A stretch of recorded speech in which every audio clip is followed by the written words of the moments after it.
To open up, I apologize for my extended hiatus. If I haven't already, I'll put up an explanation on my community notes page, which will also explain my reason for switching over to a text-to-speech program too. Anyways, onto the video itself. Now, over the past few months, I've received an influx of questions asking me about my opinion on video games, and with me using a new narrator and all, I thought a non-anime related video might be a good way to test the waters. So here's my top 132 favorite video games. 132. SpiderMan. In truth, I haven't played or even watched footage from all the games of this franchise, but I honestly view this one as the best among them, as it gets straight to the point and gives you what you want. Like if you're playing a superhero game, you probably already know the story and just want to skip ahead to fighting the villains. And what does this story do? It avoids the nerdy teenage backstory and cuts directly to an adult Spider-Man beating up evildoers.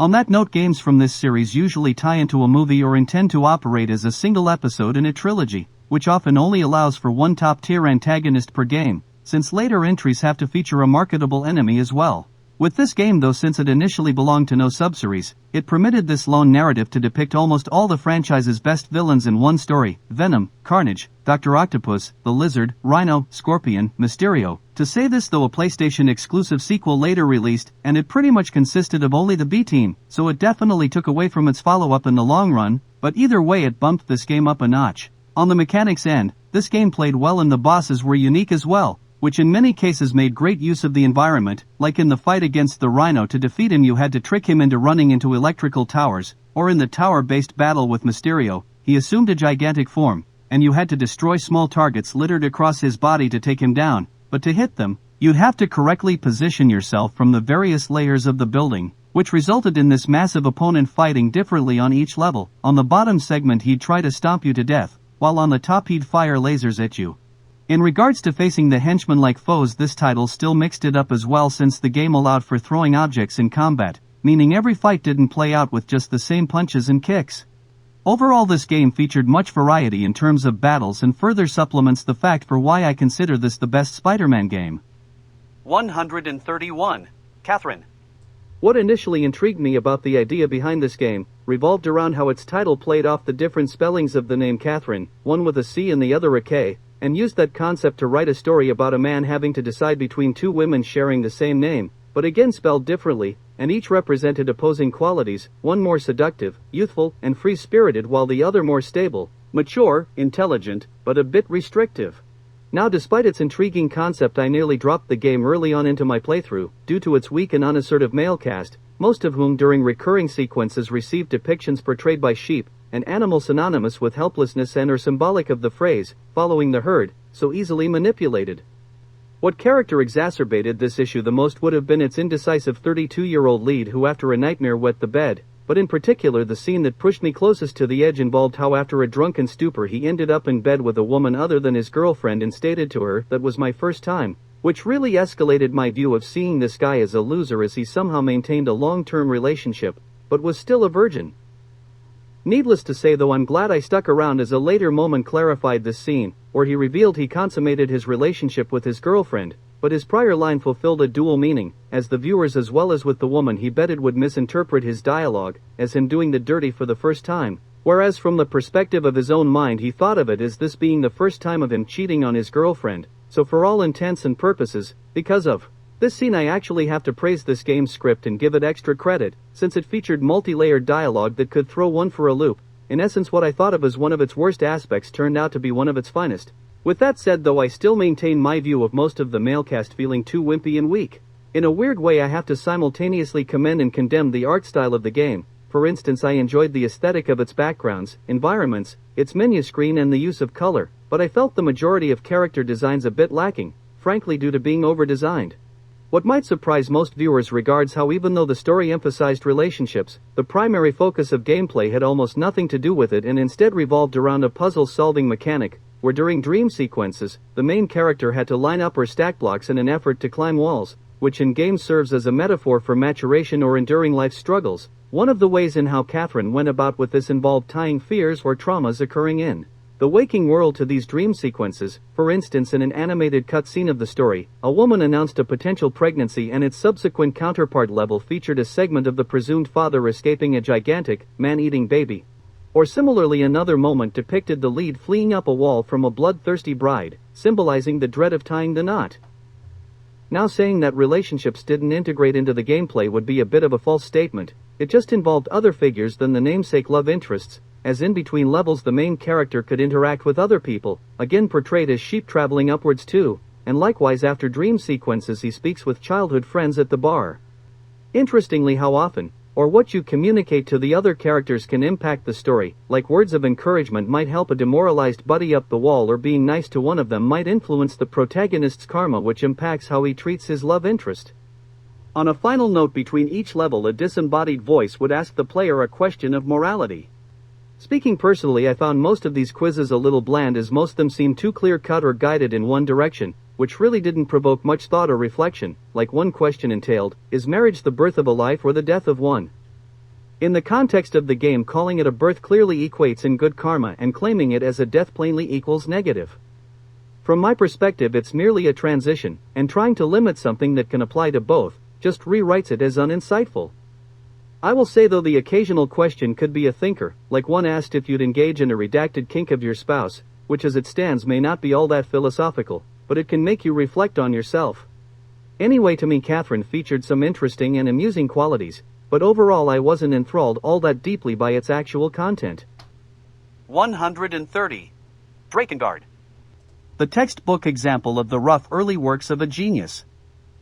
For those who may not know, the person who wrote and directed this title later went on to make the significantly more refined Nier series, which technically belongs to this franchise. Right off the bat, I'll flat out call this game unpolished and rough around the edges, but it has this occasional display of brilliance that makes all the hiccups worth it. Now, this happens to be the first title among the crowd brawler genre, otherwise known as Dynasty Warrior-styled games, that I experienced. In general, I enjoy trying out new genres of games, but more often than not, if I'm having a good time, it usually comes accompanied by a lingering fear that I only like said work due to an inexperience with the genre, and if I had been familiar with other similarly styled games, it makes me question if I would still be holding these same sentiments, like am I too fresh in the gills to see imperfections, or is it only good because it is fresh to me? In spite of all that, I did almost immediately recognize some flaws within its design, so in a weird tangential way I further appreciated this title because it dispelled the thoughts of me not being a good critic in regards to untested subject matters. Anyway, I guess for that reason I have a sentimental favoritism of the game for that reason. Onto the game itself. Now, right away I realized that this title could be a bit monotonous and repetitive. For instance, as this happens to be a crowd brawler, the maps require wide open spaces to contain vast armies of foes, which in general I like, but because the game itself opted for a bad running mechanic that made traversing these areas an arduous task. Like to begin to sprint, you have to walk uninterrupted long enough to initiate this, but if stopped, or if let's say you strike at even a single enemy, you will lose momentum and have to start again, which just makes the process of covering large distances, while fending off waves of adversaries, tedious. Likewise, the hack and slash combat can feel slow and clunky too, which again for a game about fighting off hordes of enemies makes it seem monotonous also. While fighting, you do gain access to magical abilities, which at first seems cool, but the deeper you get into the game the more you start to realize that they possess very little variety. Like at first you might acquire a sword that produces a barrier of flame, or a spear that rains sheets of ice, but later on you find other weapons that essentially perform the exact same feats, but just swap the element or color. Like this one creates a shield of ice, while this one sends down balls of fire. So the magic system becomes a bit too much of the same too. What makes this game stand out from other Dynasty Warrior type games revolves around how in battle and from almost anywhere you can summon a rideable dragon to fly around with or even attack enemies from. Now, I consider this good, but it does have its issues. Like I feel the Draconic Comrade to be a bit too susceptible to enemy attacks. Essentially, I wish it were a little tougher, though understandably it makes sense as rendering it too strong would beat the point of the hack and slash style. Plus, I want to say getting off the dragon can be a bit of a pain too, since sometimes landing can send you off course. I will say though, in spite of all that, I do cathartically like how raining fireballs down upon foes makes you feel powerful. Now, some levels focus specifically on aerial combat where you use the dragon to take down enemy warships, but I also feel this to be a bit monotonous too. What also made this a bit of a tedious experience revolved around how it takes a bit too long to face more fantastical, inhuman, and or unique foes, which makes it seem like you're repeating the same old thing over and over again. With that said though, once this game gets rolling, it gets rolling, and pulls no punches too, like towards the end you for some reason have to face gigantic floating babies in a hellish ruined city. I acknowledge praising a game for its cutscenes always sounds cheap, but they really do portray some interesting and surreal stuff, such as a gigantic floating baby consuming a dragon, in contrast to the normal whimsical style, an extremely condescending fairy insulting its partner, and several characters succumbing to their insanities and their own delusions. Obviously from that, you can deduce that the game has an interesting cast of characters, which I would also extend to the story as well. What kind of supports both claims regards the fact that the protagonist can really only classify as a good guy, because he fights someone more wicked than himself, like his obsession over vengeance has led him to relish in the slaughter of his foes, so that quality at least semi-indicates that the plot has some depth to it, meaning that it has something going for it beyond just the cool imagery of the later chapters. Overall I hold the opinion that Breaking Guard would be better off as a movie, but I do think releasing it later into the lifespan of the PlayStation 2, or even the following generation would have definitely improved this game, both in the sense of possessing more advanced technology, but also in allowing the creator more time to refine his craft and/or grasp of the medium. 129. Dead or Alive 5, last round. A while back I expressed dissatisfaction with the genre of fighting games, as quite often I found myself burned by them, like I'd purchase a full-priced game, day one, only for an enhanced version to release a little while later, rendering my copy incomplete, or another similar practice involved adding extra characters to the roster through downloadable content, which due to poor quality internet back in the day, as well as with a few other issues, this content too sat beyond my means. Now with Last Round, which I acquired after this game's sequel had already released, thus further decreasing the likelihood of another modified edition, I thought I finally had the chance to attain a fully complete fighting game, only for me to soon learn that the developers stopped updating the PlayStation 3 version a few years into the lifespan of the next generation, meaning that my copy missed out on the final two characters who only released on the PlayStation 4 rendition. So once again I got burned by a fighting game. By the way, I'm not including this story to complain, it's just that considering my history with this genre, I find this outcome kind of funny. On to the game itself. Prior to this I'd only played the first and second installments in this series, so with this title I can't truthfully act like an expert and confidently say something like, this was a great new addition to the franchise, as for all I know this quality could have debuted in Dead or Alive 3 or 4 and I wouldn't know, but one worthy addition to Last Round that I hadn't experienced with the previous games, involved an actual story mode. Concerning the plots of fighting games, especially with franchises harboring multiple sequels, you can't exactly expect them to write engaging, groundbreaking masterpieces, as it's not the signature selling point, but for what it is, Dead or Alive 5 presented an acceptable narrative, that I might add improved towards the end. On that note I enjoyed a lot of its humor, like I find the absurdity of while in the jungle randomly ending up in a fight with Asian schoolgirls wearing safari outfits funny. Likewise I thought the Dennis Rodman-inspired, comedic relief character of Zack could finally truly shine, since a story mode allowed for his wacky antics to be put to good use. For example, during a cutscene where he gave a televised speech, he looked through the wrong camera, so he didn't directly face the screen. Wording it like this, simple gameplay couldn't correctly tap into his sense of humor, so in prior games I viewed his inclusion as a bit awkward or forced, but here where it had an accompanying story mode, provided him the means of casually expressing his bizarre behavior, and because of that, he ended up as one of the story's most memorable characters. In terms of visuals, graphically this game excels, though in a weird way in some moments I think it almost clashes with itself, like stylistically the designs of Dead or Alive possess an anime-like aesthetic, which as an approach intends to portray a semi-unrealistic look, but with this iteration striving for a more photorealistic appearance kind of makes the characters' features seem a bit off, especially among the female members of the cast. With that said though, the realistic graphics totally enhance the environment of the stages. I'll expand upon my rationale for saying this later on in the video, but to end this off, I rank Dead or Alive 5 above the original, but still beneath 2. 128. Dragon Quest III.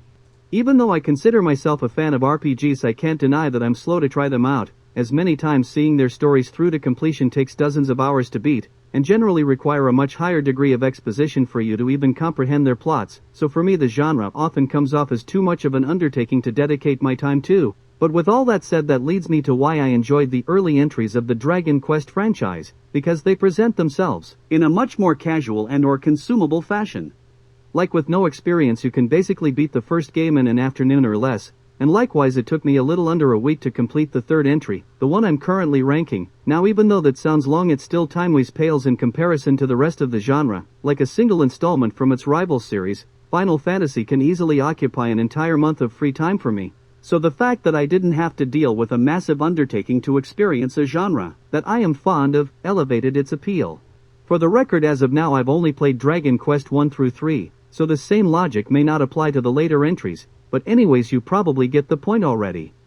Other positive notes about this title pertains to how it actually plays up the lore of the prior games, namely this installment serves as a prequel for the first two entries, and has you playing as the legendary ancestor to the now former protagonists.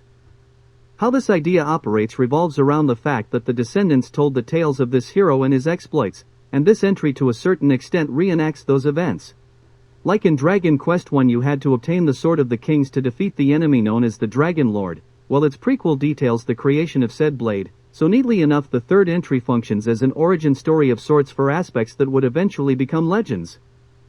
Other references include witnessing the in-progress construction of an underground base that would later contain a captured princess during the story of Dragon Quest I, as well as the finding of a special mirror originating from Dragon Quest II that in both games 2 and 3 returned a magically transformed creature back to their original states.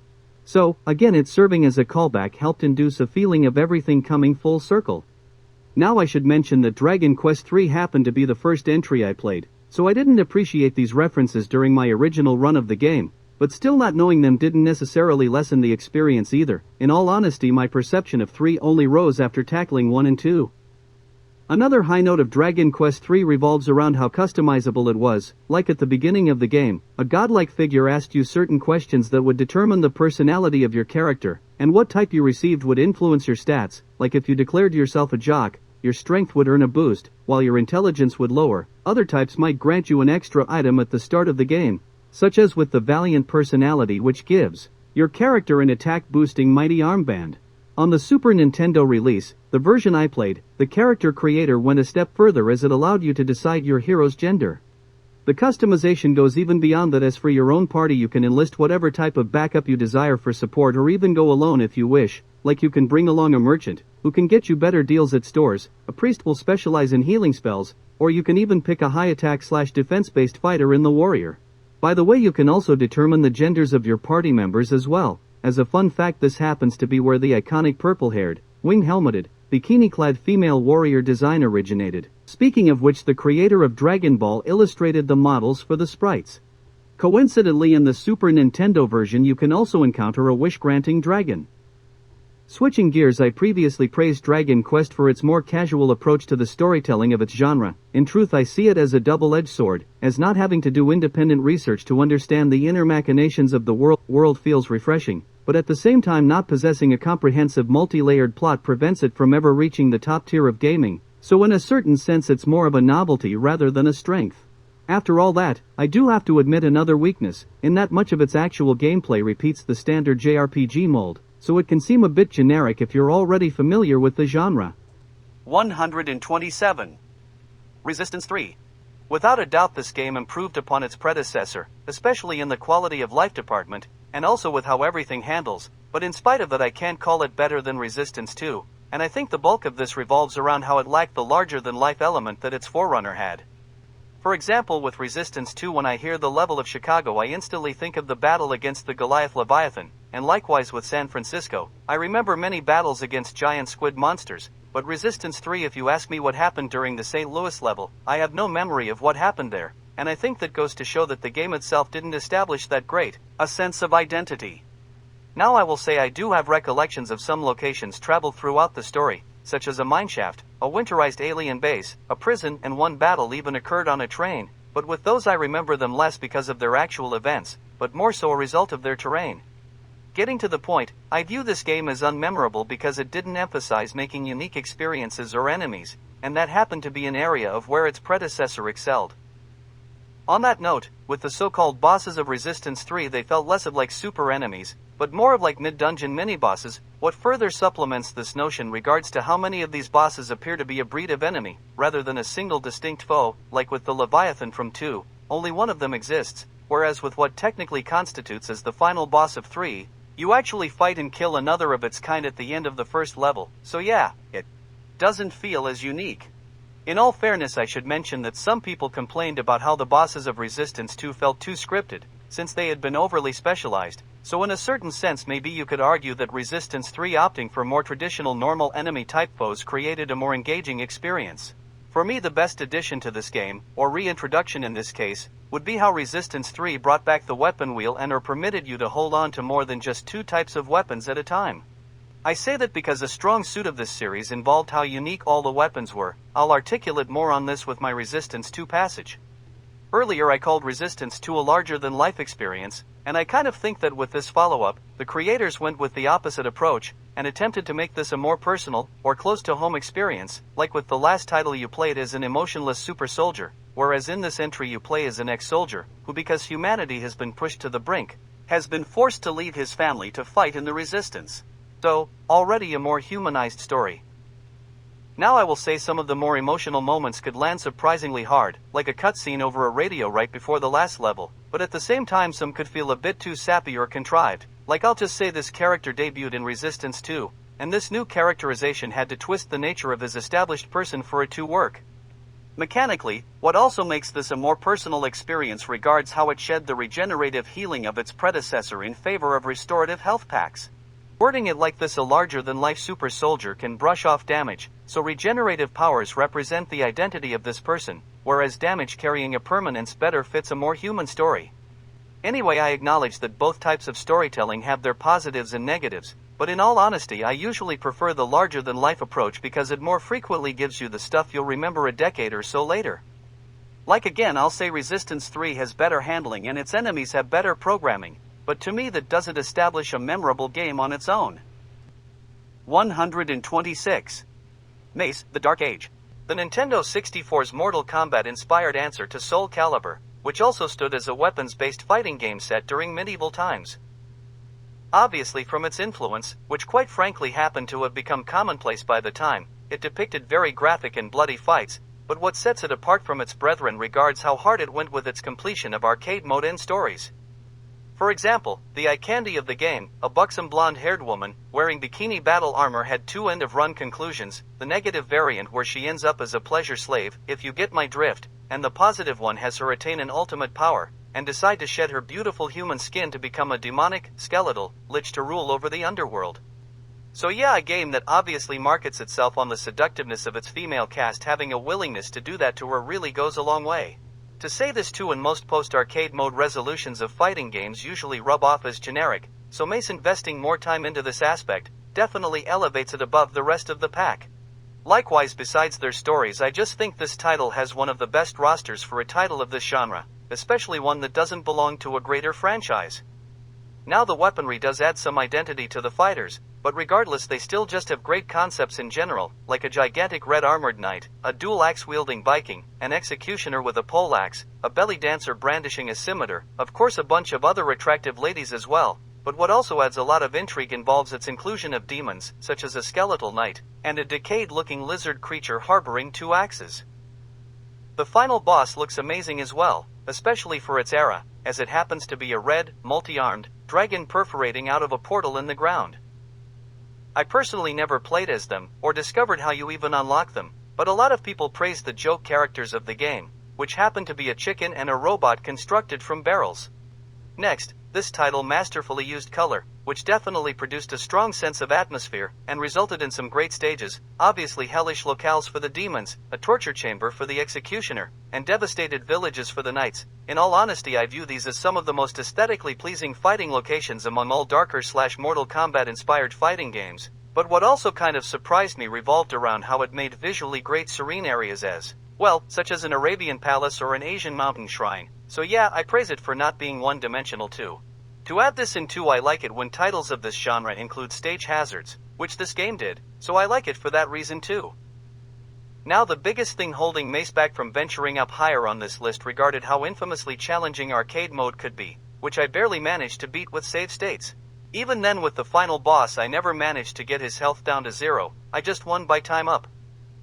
Again, keep this in mind too, the end of story conclusions happen to be some of the best parts of this title, so if you fail to attain them, you miss out on quite a lot, which considering the difficulty of this game will be a strong likelihood. Overall, if solely judged on aesthetics, I view Mace the Dark Age as a masterpiece, but when you take its mechanics and programming into account, that severely holds it back. 125. Devil May Cry 3, Dante's Awakening. The first entry I played in the Devil May Cry series. For the record, this happened to be the first disc-based video game I played after returning to the medium back in 2017, and needless to say, save states utterly spoiled me, so picking a game with a notoriously high difficulty might not have been the best idea at the time, but anyway, I still managed to beat it in the end, at least after hours of game overs and retries. As this happened to be my first excursion into the franchise, some plot points flew over my head, but it didn't necessarily hinder the experience for me.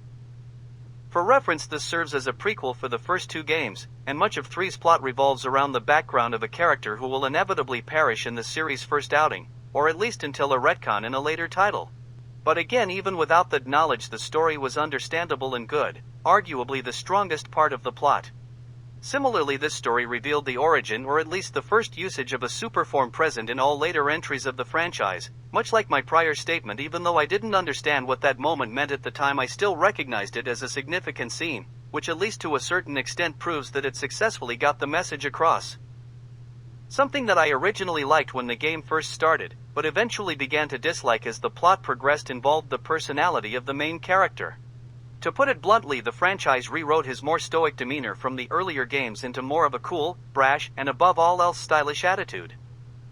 At first this seemed appealing, like the tutorial featured him shirtlessly eating pizza in his Rockstar-themed office, only for him to get attacked by undead enemies and stylishly fend them off, but as this disposition never let up, it just became annoying and hard to swallow.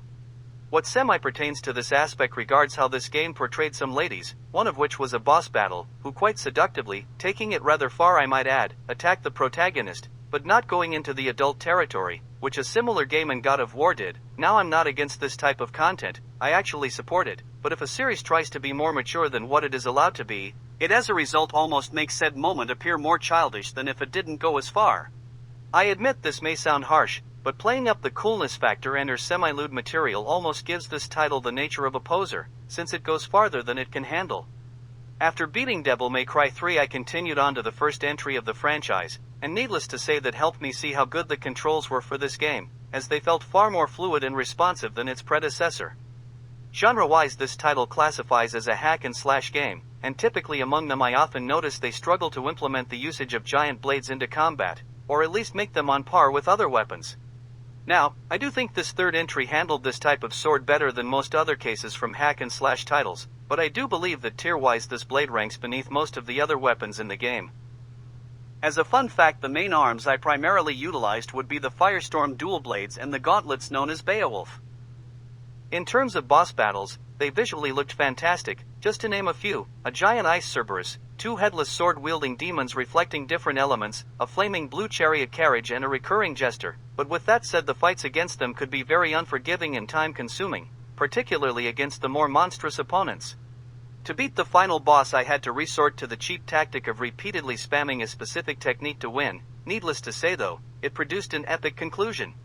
Honestly, one of the finest mechanics of the game involved allowing you to replay old missions immediately after beating them, which in certain scenarios definitely alleviated some of its innate pressure. Like if, let's just say, you struggled against a boss, you could return to prior levels to gain more experience points and come back stronger. I say this because the prior games consist of one continuous adventure, and if you couldn't overcome a certain section, it meant game over. On another note, unlike its predecessors, Devil May Cry 3 provided unlimited continues, which also helped lessen the burden of the unrepentantly hard boss battles. Overall, even though several annoyances prevent Devil May Cry 3 from becoming my favorite entry in the franchise, I still view it as a worthwhile experience. And lastly, even though it had an incredibly high difficulty ceiling that made it all the more rewarding when I finally managed to beat it. 124. Super Mario 3D World plus Bowser's Fury. To start off, I kind of see this as everyone's middle-of-the-road Mario game, as it functions like a 2D Mario entry, but incorporates the third dimension into the mix, and because of that I see it as being the favorite for neither camp, but at the same time, I don't see either side disliking or rating it as the worst. Like if you prefer the 2D titles, you'll probably view this as the best 3D one, but still beneath its two-dimensional brethren, and likewise if you favor the 3D games, like myself. You'll see this as better than the 2Ds, but again below the 3Ds. Explaining my rationale for this opinion, I prefer fully explorable worlds over linear ones. Likewise, I enjoy level structures that focus more on collecting things rather than making it to the end of a course. Again, this title meets in the middle ground for both types of Mario games. Like the extra dimension allowed for additional secret areas to hide stuff, thus permitting the collecting of things, and similarly this can induce a greater sense of adventure, at least for me, than a straightforward 2D level could. To not beat around the bush, I still believe the formula for an open world better utilizes these traits though, hence why I can't say it rivals the 3D Mario installments. At the same time, I will praise this game for implementing one of my favorite attributes from the 2D style games as well, where instead of following the linear model of level of 1-1, 1-2 and so on, 3D World opts for a multipath type of map where you can choose your manner of progression, something like having World 1-1 splitting up into 2 different paths to get to 1-4. For the record, I prefer this method because it allows for more freedom, and also if, let's just say, you dislike or struggle with a stage, you might have the option to skip it. Anyway, that stands as a major reason for why I rate this above most 2D Mario games. Strangely enough, one of my favorite mode/course types in this game happened to be the Captain Toad levels. On a weird note, this game never feels like it exited the tutorial stage, as almost every level before the final boss teaches you some new mechanic. I'm not calling it good or bad, but it does seem a bit strange. To mention this too, I primarily found myself playing as Princess Peach for the duration of this game, not out of some attraction to her on my part, but because she held a significant advantage over every other character, where her ability to float gave her an extended jumping distance and also provided her extra recovery time if, let's just say, your timing happened to be off. Like if you failed to grab a swinging trapeze, she could hover long enough for it to return. Anyway, I'm going to cut off this portion of the breakdown now, because I have a future video in the works analyzing titles that released on the Wii U, or at least with ones that I played. Now, regarding the latter half of this game, I did experience the Nintendo Switch exclusive bonus content of Bowser's Fury, which I pretty much rate on par with this title too. To briefly cover it, I'll say because it occurred inside one large open area, it felt like it lacked the gameplay variety of, say, Super Mario Sunshine, which also followed a beach theme. Like Sunshine had levels that focused on different aspects, like one revolved more around deep-sea diving while another took place around a hotel resort that allowed you to go inside a building. So, yeah, I just kind of feel that Bowser's Fury taking place all outside made it feel a bit too similar. Now, not to say that visually everything looked the same, it did possess a snowy area, but it just didn't feel as creative a setting. In regards to the Bowser's Fury segments, I did like them as it mixed everything up a little bit. Like some crates that contained the collectible shines could only be broken up by an enraged Bowser, and likewise I did enjoy the boss battles against him where Mario turned into a giant golden cat to best him. Believe it or not, I actually attained 100% completion of this half of the game. 123. Street Fighter IV. Earlier when I said fighting games burned me in the past, this happens to be the main one I was referring to, or at least the first case of it. To start off, I'll mention what I knew about the franchise prior to this fourth entry since it impacted my experience. Now, back in the day I played Super Street Fighter II on the Sega Genesis, but I barely had any recollection of it, and instead most of my knowledge/fandom of this series originated from the Street Fighter II-V anime adaptation. In addition to that, I had also been aware of how the roster of Street Fighter III replaced most of its predecessor's cast, so when announcements detailed that the cast of Street Fighter II returned for 4, it almost felt like a long-awaited reunion. Besides that too, since I knew the series from one of its anime adaptations, it also felt quite cool seeing these characters in a playable format. While still on the topic of the roster, even though I liked the returning members, I wasn't necessarily partial to the new additions. In terms of appearance, I find them a little over-designed, which makes them not blend in well with the previously existing characters. I will say I liked the new final boss and a secret unlockable one with ties to the main protagonists, so I guess technically I'm not against all the new inclusions. At first I wasn't fond of the transition into cel-shaded graphics from the original's 2D pixel art, but after I realized the art style of the past couldn't translate into 3D all that well, I learned to tolerate it. With my overall history of video games, Street Fighter IV classifies as the first serious fighting game I ever invested time in. Now I ventured into the territory of this genre before, with games like Smash Bros. Or anime fighters, namely Dragon Ball related stuff, but they count more as casual fighting games, like performing a special technique in them would be like hold the analog stick back and press the B button, whereas in the former a similar move would practically require a line of code to pull off, something like punch, forward punch, upper left kick, hold the A and B buttons simultaneously while rotating the joystick in 180-degree motion. So yeah, this more demanding style needed a lot more practice than other games I previously played that technically fall within the same genre. On to how this affected my perception of the title. Now after watching the anime, the character of Guile won me over, and of course in the game I wanted to main him, but because of his difficult to perform moveset, I could never get him to function properly, so I almost never utilized him, even though I still liked the concept of him. For the record, I finally hit my stride with the character of Zangief, who in terms of style and characterization I now actually prefer over Guile. I also have to say, since I consider this my first real fighting game, that also influenced its ranking, like if let's just say I played Dead or Alive 5 first, I wouldn't be surprised if these two titles switched places, as back in 2008 I had all the time in the world to devote to Street Fighter, which allowed me the proper time to form a sentimental bond with the game, whereas with the latter once I beat it, even though I wanted to continue on a little longer with it, since I no longer had the freer schedule, I had to shelve it and move on to other obligations which likely prevented me developing a deeper and less judgmental attachment to the game. So overall, I do have to admit that timing also played a crucial role in the ranking of Street Fighter 4 as well. 122. Joy Mech Fight. A good way to describe this classic fighting game would be by calling it a walking contradiction, as it defies much of the established norm when it comes to gaming, like it released after the revolutionary Street Fighter II, the era of the Super Nintendo, but it technically belongs to the prior generation since it debuted late into its lifespan. In addition to that, despite launching on, for that time period, an underpowered console, it accomplished more impressive feats than its contemporaries who harnessed more advanced technology. For instance, after beating story mode multiple times you gain access to 36 playable characters, and no game surpassed that record till midway through the generation of the PlayStation 1. Likewise, this title performed smoother than many Super Nintendo or Sega Genesis fighting games, by reducing the bodies of its characters to floating spheres, which severely trimmed down memory usage and animation, substantially improving the frame rate while also allowing for its large record-breaking roster. Besides that too, this omission provided the game a unique art style and also made its combat stand out from within its genre, as no limbs let their individual pieces move in abnormal ways, such as permitting for an overly extended reach.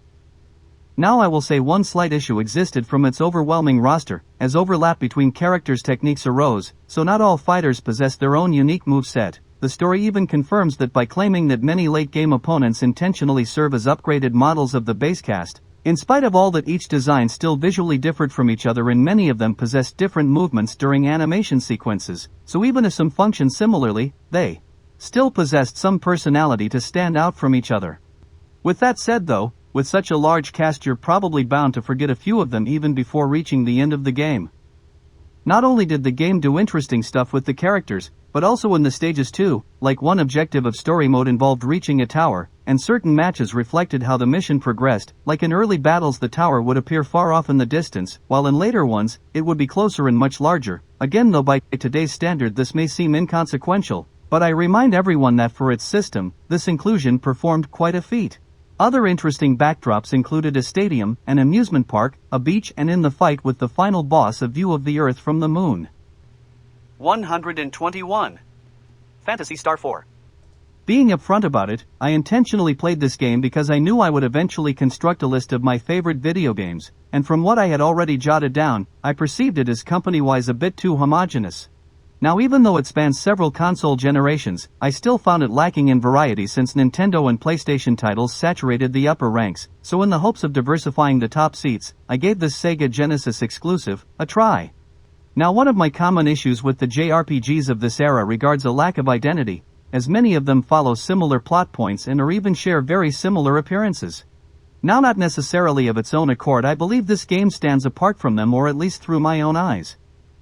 Part of this rationale stems from me really only having familiarity with this genre, or at least during this era on the Super Nintendo, many of which titles I played actually originate from one company, meaning that in all likelihood many of them probably shared the same designers, composers, and graphical artists, hence the overlap. So with me playing a JRPG from a different corporation and on a separate system almost felt like a new experience to me, and I think that partly accounts for why I found this game more memorable than many of its Super Nintendo counterparts.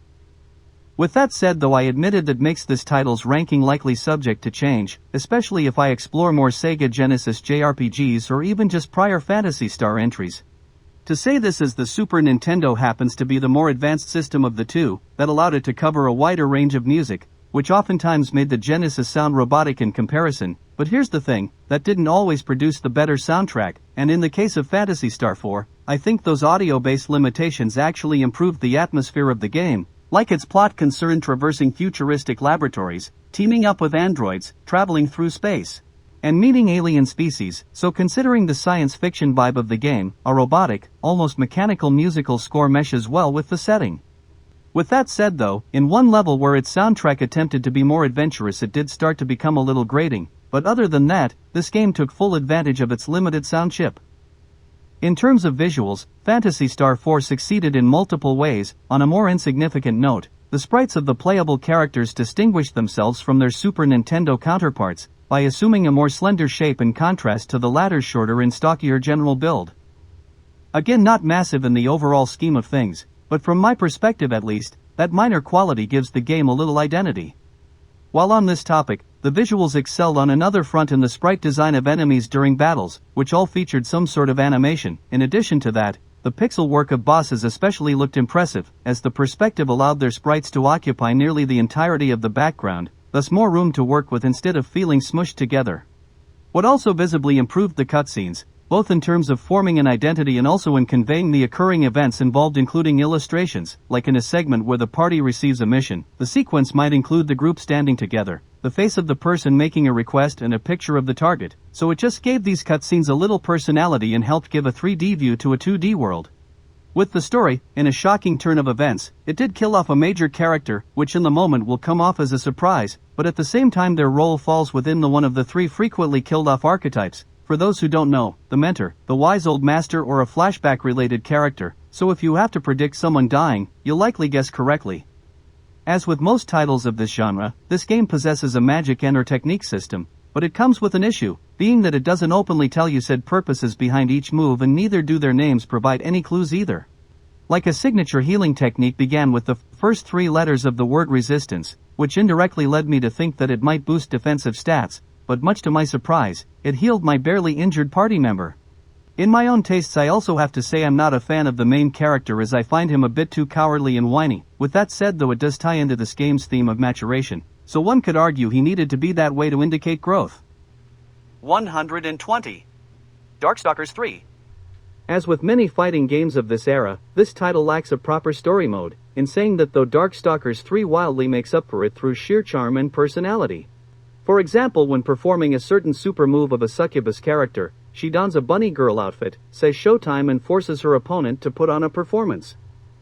Or another instance involves the entire identity of a cold-hearted killer lurking under the guise of a cute little Red Riding Hood lookalike, where all of her various techniques incorporate her deceptive nature into her actions, like a throw of hers depicts her crying cartoonishly long streams of tears, only for her to suddenly grab her target and slam them to the ground, which somehow causes her tear puddles to geyser her opponent upwards, and once completed she smiles menacingly, while fiendishly rubbing her hands together. Even this, for some reason or other, a puppy accompanies her into combat and reacts accordingly to the unfolding situation, like when any of her attacks deal in explosions, the dog will duck for cover to protect itself. Funnily enough, a fighter resembling the monster from Frankenstein has a move where he will grab his opponent with his butt cheeks to throw them. Besides these actions possessing great expression, humor and personality, they also on a visual note look stunning, and their individual animations flow smoothly too. Even this, some of their more idle motions appear just as stunning, like a Rockstar-themed zombie fighter, in my eyes achieved a borderline hypnotic effect from just his simple hand gestures. Onto the characters themselves, now much of the roster consists of loose interpretations of horror movies, monsters of folklore and/or cryptids. Two of the most iconic members of the cast would be Morrigan, the teal-haired succubus, and Felicia the catgirl, both of whose sprites you'll likely have seen if you frequented video game message boards back in the day. In terms of combat, even though its mechanics can rub off as a little difficult at times, it in its own way makes up for it by feeling like one of the most freeing experiences of any fighting game. Like as the cast contains many inhuman characters, the game's physics and various motions wildly deviate from the norm of the genre, like a fighter in the style of a Chinese vampire has abnormally long arms, and as a result has an arsenal of extension-based techniques, like stretching her hand high up into the air to drop a spiked ball, or releasing retractable blades through her sleeves.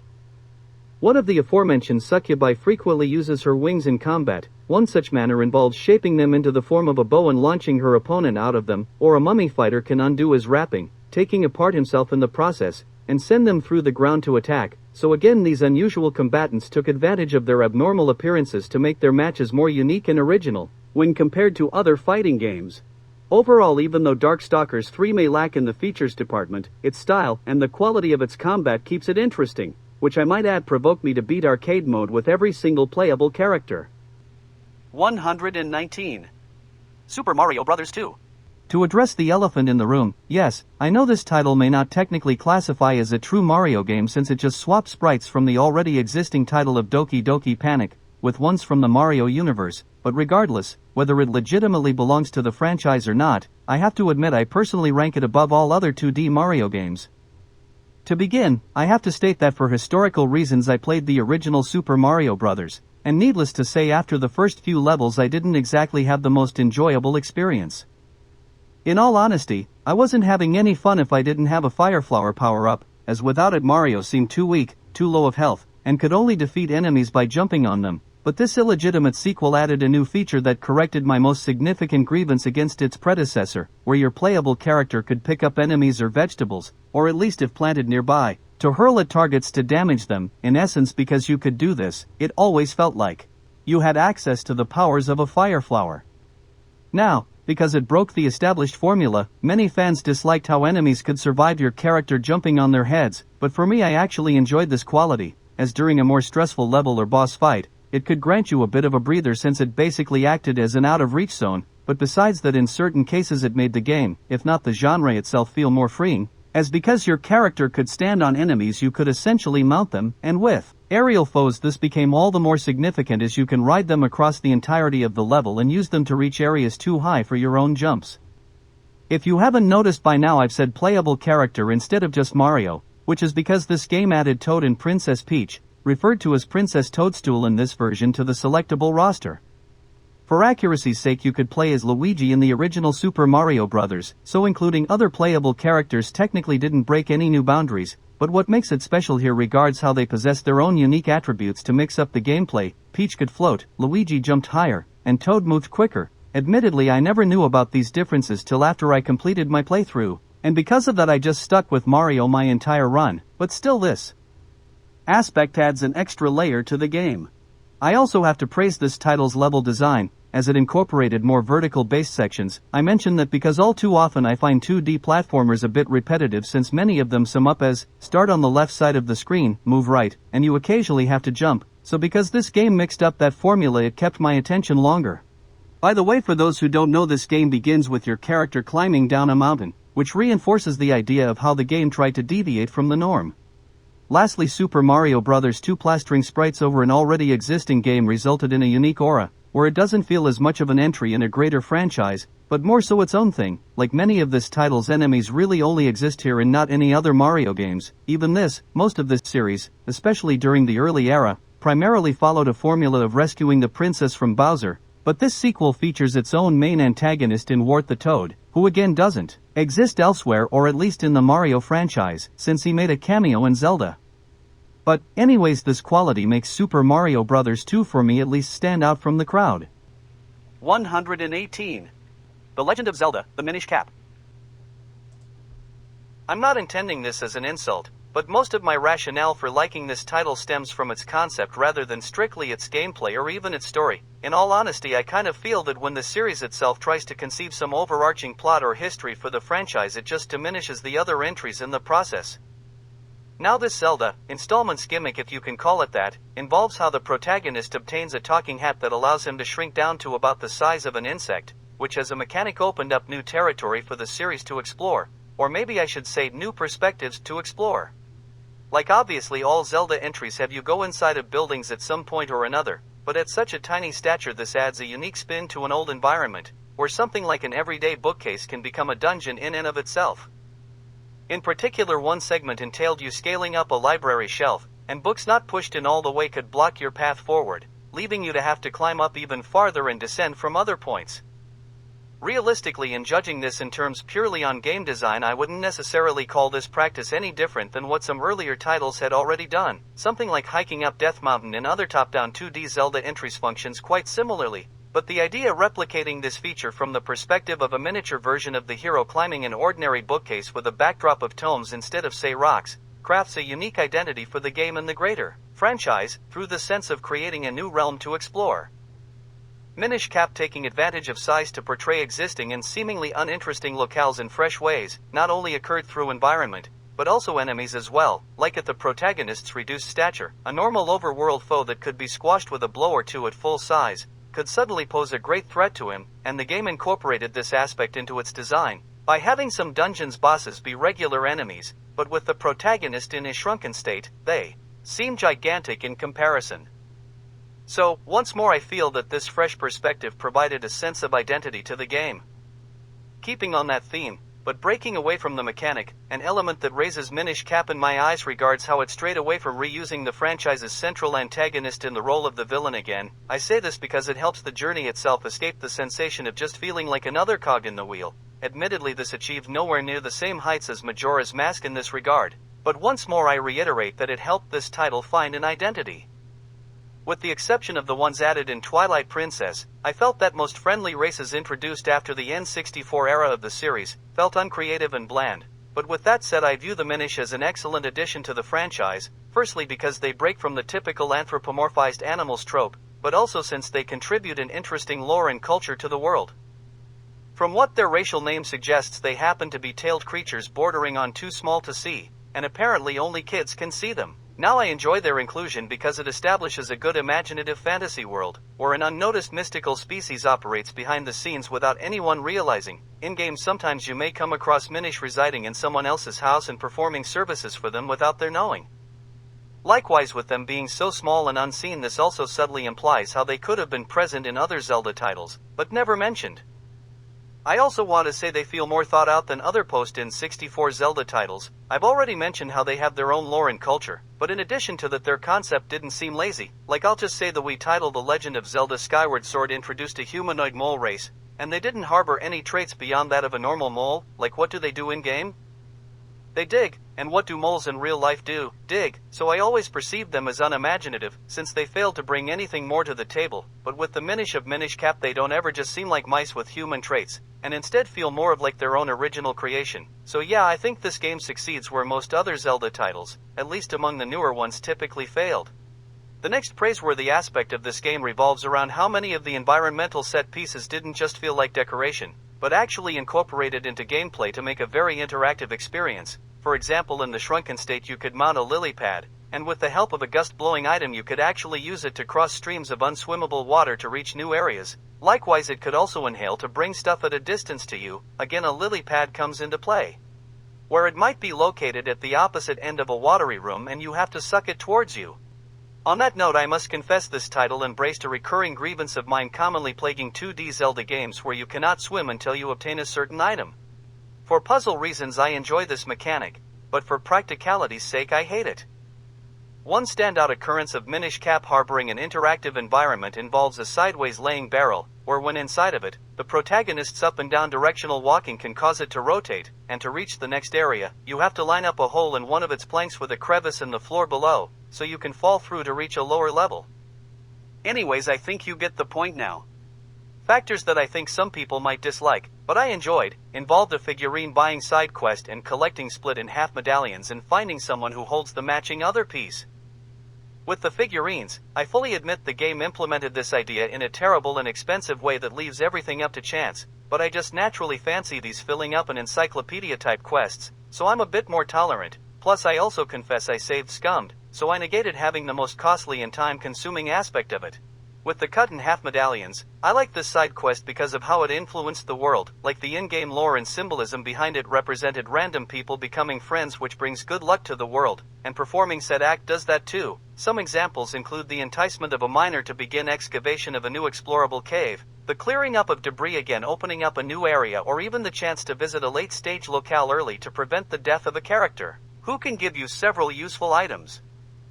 Anyway, I just see it as an interesting mechanic and consider it a unique spin on how you interact with non-playable characters. I fully acknowledge this complaint of mine will sound like a cosmetic grievance, but I do think it does possess some greater depth to it, and it pertains to how this game attempted to be more relatable than most other entries in this franchise. For example, background information revealed that both the protagonist and Princess Zelda attended a school together, and I just flat out despise this concept because it tarnishes the fantasy element of the world by trying to make it down to earth. Like, I feel that it needlessly puts limits on something that should seem boundless, like a kid who goes on a quest to save the world shouldn't have to start off like everyone else. Similarly, the game even somewhat has Zelda fulfill the trope role of the girl next door, which for similar reasons I dislike because it lessens the journey element of the game, like meeting a princess should be earned and represent a milestone of the journey, and skipping over this aspect for relatability just diminishes the sense of adventure. Again, I admit I can see some people liking the game being more down to earth, especially since having an actual relationship with the namesake princess fleshes her out a little more than the typical Zelda title, but for me it just violates the spirit of what an adventure set in a fantasy world should be. 117. Princess Peach, Showtime. To not beat around the bush, I'm probably overrating this title at the moment, because I played it immediately off the heels of 3 stressful, mentally draining action JRPGs on the Super Nintendo, and with this being a more casual and unchallenging experience, it served as an excellent breather, if not comfort game to relax to, so to that I'll flat out admit I happened to try it out at the right time. Besides that, it satiated a hunger unrelated to this title, which provided it an extra credit as well. Now, on a basic level, I simply take pleasure in the idea that Nintendo added a new series branching off of an existing one, especially since it concerns a character who usually occupies more of a supporting role, but in addition to that I feel that it fleshed out Princess Peach in a way that had been desperately needed. For instance, when playing any of the Super Smash Bros. Installments, at least from Melee onwards, I always felt that her techniques didn't correctly reflect her true identity, and instead consisted of an almost random assortment of one-off attacks utilized in spin-off Mario games, like her final smash, i.e. her ultimate technique, Peach Blossom, originates from the Square Enix-made and arguably third-party, Super Mario RPG, which by the way in-game she learns relatively early, so even deeming it her strongest move seems disingenuous to its source. What I'm getting at is it feels like the existing construction of Princess Peach had almost nothing to work with to create an authentic portrayal of her in a game like Super Smash Bros., but with the release of Princess Peach, Showtime, it now comes off like she has been given enough material to become a more distinct person, instead of just an unrelated, patchwork assortment of elements from spin-off titles. Not to spoil anything, but this game introduces what would make for a great final smash in a future Smash Bros. In its own weird way, I kind of admit I almost like Showtime, not for its actual content, but since it ventured an unexplored avenue, and thus indirectly further fleshed out its basis, plus not to mention how it bequeaths Peach her own independent series in the Nintendo universe, more than just a generic 2D platformer. With that said, I must acknowledge that these external factors also grant this game a sort of indirect bonus as well, so again I must reiterate that me scoring Showtime rather highly might stem from a temporary high rather than from it truly accomplishing something great. On to what's good about the game's actual content. First off, I appreciate how this title solely revolves around Princess Peach, and does not incorporate Mario into the plot. Now, I'm not saying that out of animosity for her love interest, but his exclusion really cements this as her game, not his. In addition to that, I'm fond of how this title didn't follow the usual spin-off pattern of, turns out the one who frequently needs saving, becomes the savior, so I'm happy that Showtime dodged what I consider a cheap reversal tactic. To put it bluntly, if that were the case, I'd see this more as a Mario game that happens to star Peach instead. Likewise, the plot concerns a narrative that seems within the realm of who Princess Peach should be, or at least portrayed as. For example, she receives an invitation to a performance at a theater, something that seems like it would fall within her interests, only for when she arrives, a crazed sorceress, known as Madame Grape, to magically assume control of the building and the ongoing performances inside, forcing the Princess of the Mushroom Kingdom to save the day by substituting as the lead in all the various plays. Again, I think the concept of the game meshes well with the idea of Peach, like if this plot involved a mission to save the kingdom or fight a hulking behemoth such as Bowser or Donkey Kong, it would feel disingenuous to her character, since her established nature espouses a refined gracefulness, something which contrasts casual brawls or fighting giant monsters, whereas having her perform in a variety of plays perfectly works with her accepted constitution. Even with the shows that one might not construe as inherently cultured or dignified, they still operate in a way suited for the style of Peach. Take the Swordfighter's submissions for instance, where instead of having her follow in the path of a gruff, armored hero akin to say Dragon Quest, it decided to go for more of a Lady Oscar from Rose of Versailles route. For those not in the know, This was an anime aimed at a female audience and starred an elegant lady knight who stood as the bodyguard for Marie Antoinette. Even with the depictions of the other battle-oriented performances, they aren't necessarily clashing with the nature of Peach either, like even the Kung Fu sessions are less of a game of death/fist of the North Star duel, but more of a light-hearted matchup. What also defied expectations for me relating to this title revolved around how I expected a few of Peach's performances to be nothing more than just rhythm-based levels, specifically her as a singing mermaid, as well as with her ice skating segments, but much to my surprise they consisted of more than that, like the mermaid sections had her vocals manipulate schools of fish to solve puzzles, and her in the ice skating attire somehow incorporated a boss battle into the level, where to finish him off she had to ensnare him in her tracks. While on this topic I must confess, I'd be lying if I didn't admit that I found Princess Peach and her situational outfits easy on the eyes, but anyway I still believe the concept of her donning attire to match the themes of levels seems well within the confines of her established character/personality.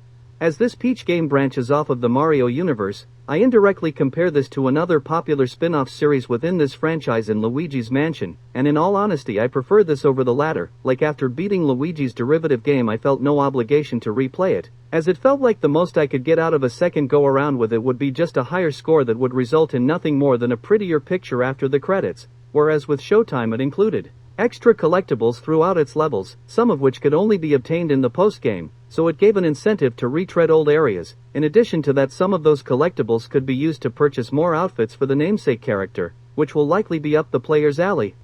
Besides, that there is a certain allure at being able to say I fully completed a level. In its own way this semi-addresses the recurring criticism of this title being called too easy, as even if making it to the end of a level might not be too difficult, some of the post-game challenges can test one's abilities, such as beating the bosses with additional criteria, like taking no damage.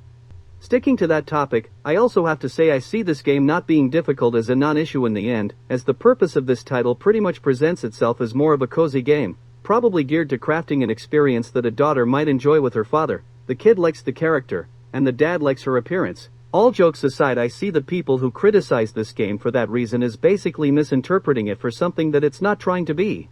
On that note, I kind of have to applaud Princess Peach, Showtime, because it doesn't attempt to be anything that it's not, hence why I've repeatedly uttered words like authentic or genuine, and likewise even if it may not have reached for the stars or strove to be the most advanced game on the market, I still think it accomplished what it set out to do. So that's why I'm not totally convinced me playing this game at the right time solely takes credit for me rating this so highly.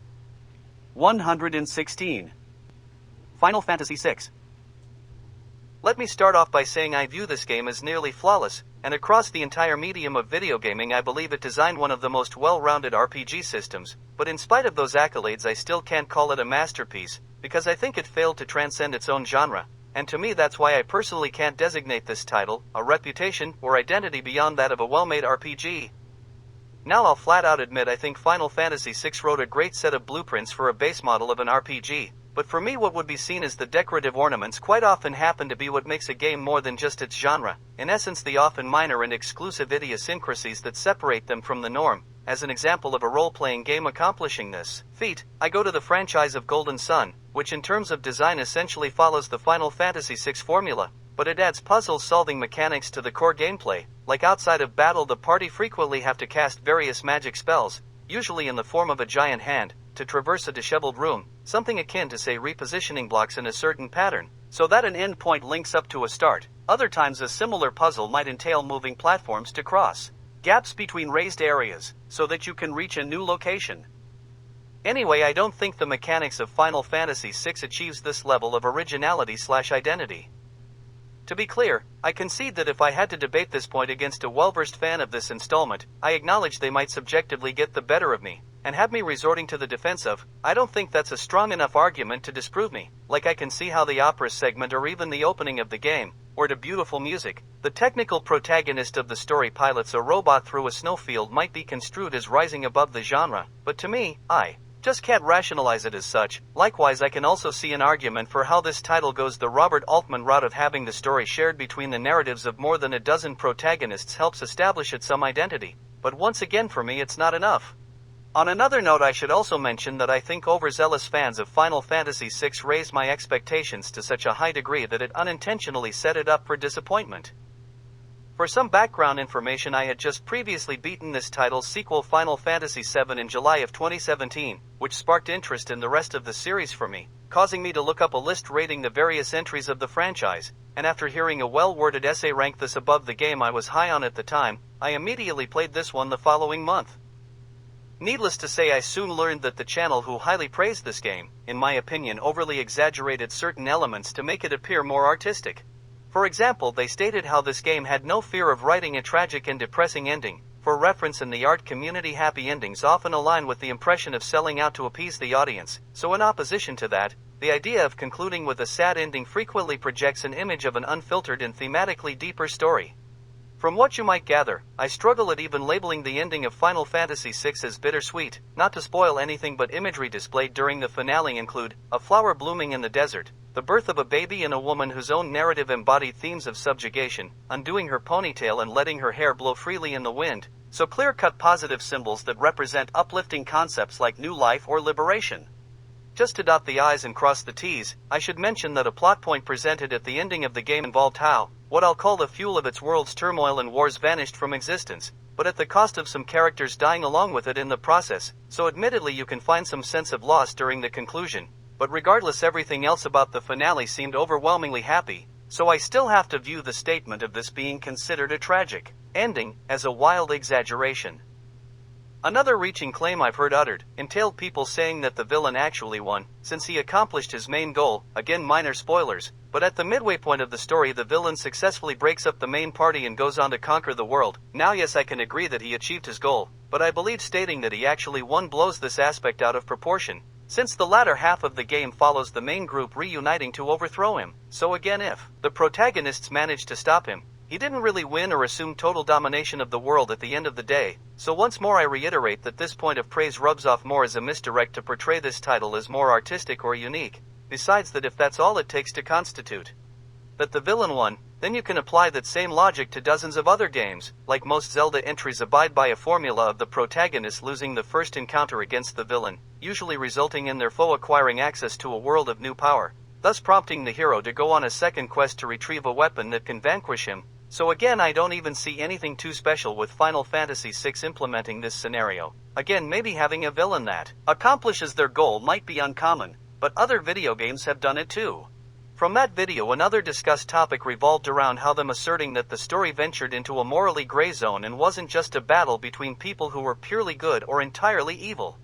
Once more, I'm not calling their analysis incorrect, but this argument virtually only applies to one single character, an honorable and more diplomatic general who works for an evil empire, but yet other than him the faction are clear-cut good and evil, the righteous rebels trying to topple the oppressive empire. From a certain perspective you could make an argument for a gray zone for a mercenary on the side of the heroes, who might proclaim a willingness to do anything for the right price, but his on-screen actions speak otherwise. Besides that too, the focus of his centers around atonement, which again more reinforces him as truly good at heart. Not to branch too much off this topic, but I should also confess that playing Final Fantasy VII right before this title might have spoiled the concept of moral ambiguity by raising the bar to such a high degree that 6 seemed weak in comparison. For instance, the sequel depicted its protagonists as willing to accept innocent civilians getting harmed in the crossfire during the destruction of an enemy stronghold. Likewise, a strong argument could be made for the story's villain not necessarily being wrong either, as his conquest of the world more so originates from a biological obligation rather than for purely wicked intent. Think of it like how humans hunt animals for food, essentially one species bringing down another so theirs can survive. Getting back on topic, Final Fantasy VII exploring this mutual theme better than 6, also may have indirectly lessened the latter for me. Since I just discussed 7, I also want to mention an observation of mine for why some people might view 6 as the franchise's best. Now, back in the day, many people actually kind of hated Final Fantasy VII, because it espoused what would be considered non-Western values, or at least the ones of the time. Like in the past, people actually mocked this game for starring bordering on effeminate-looking male characters, plus the cross-dressing segment heavily amplifies this perspective, and again during that era these traits were perceived as highly off-putting. In addition to that, many joked about this title overemphasizing the drama of emotional teenagers.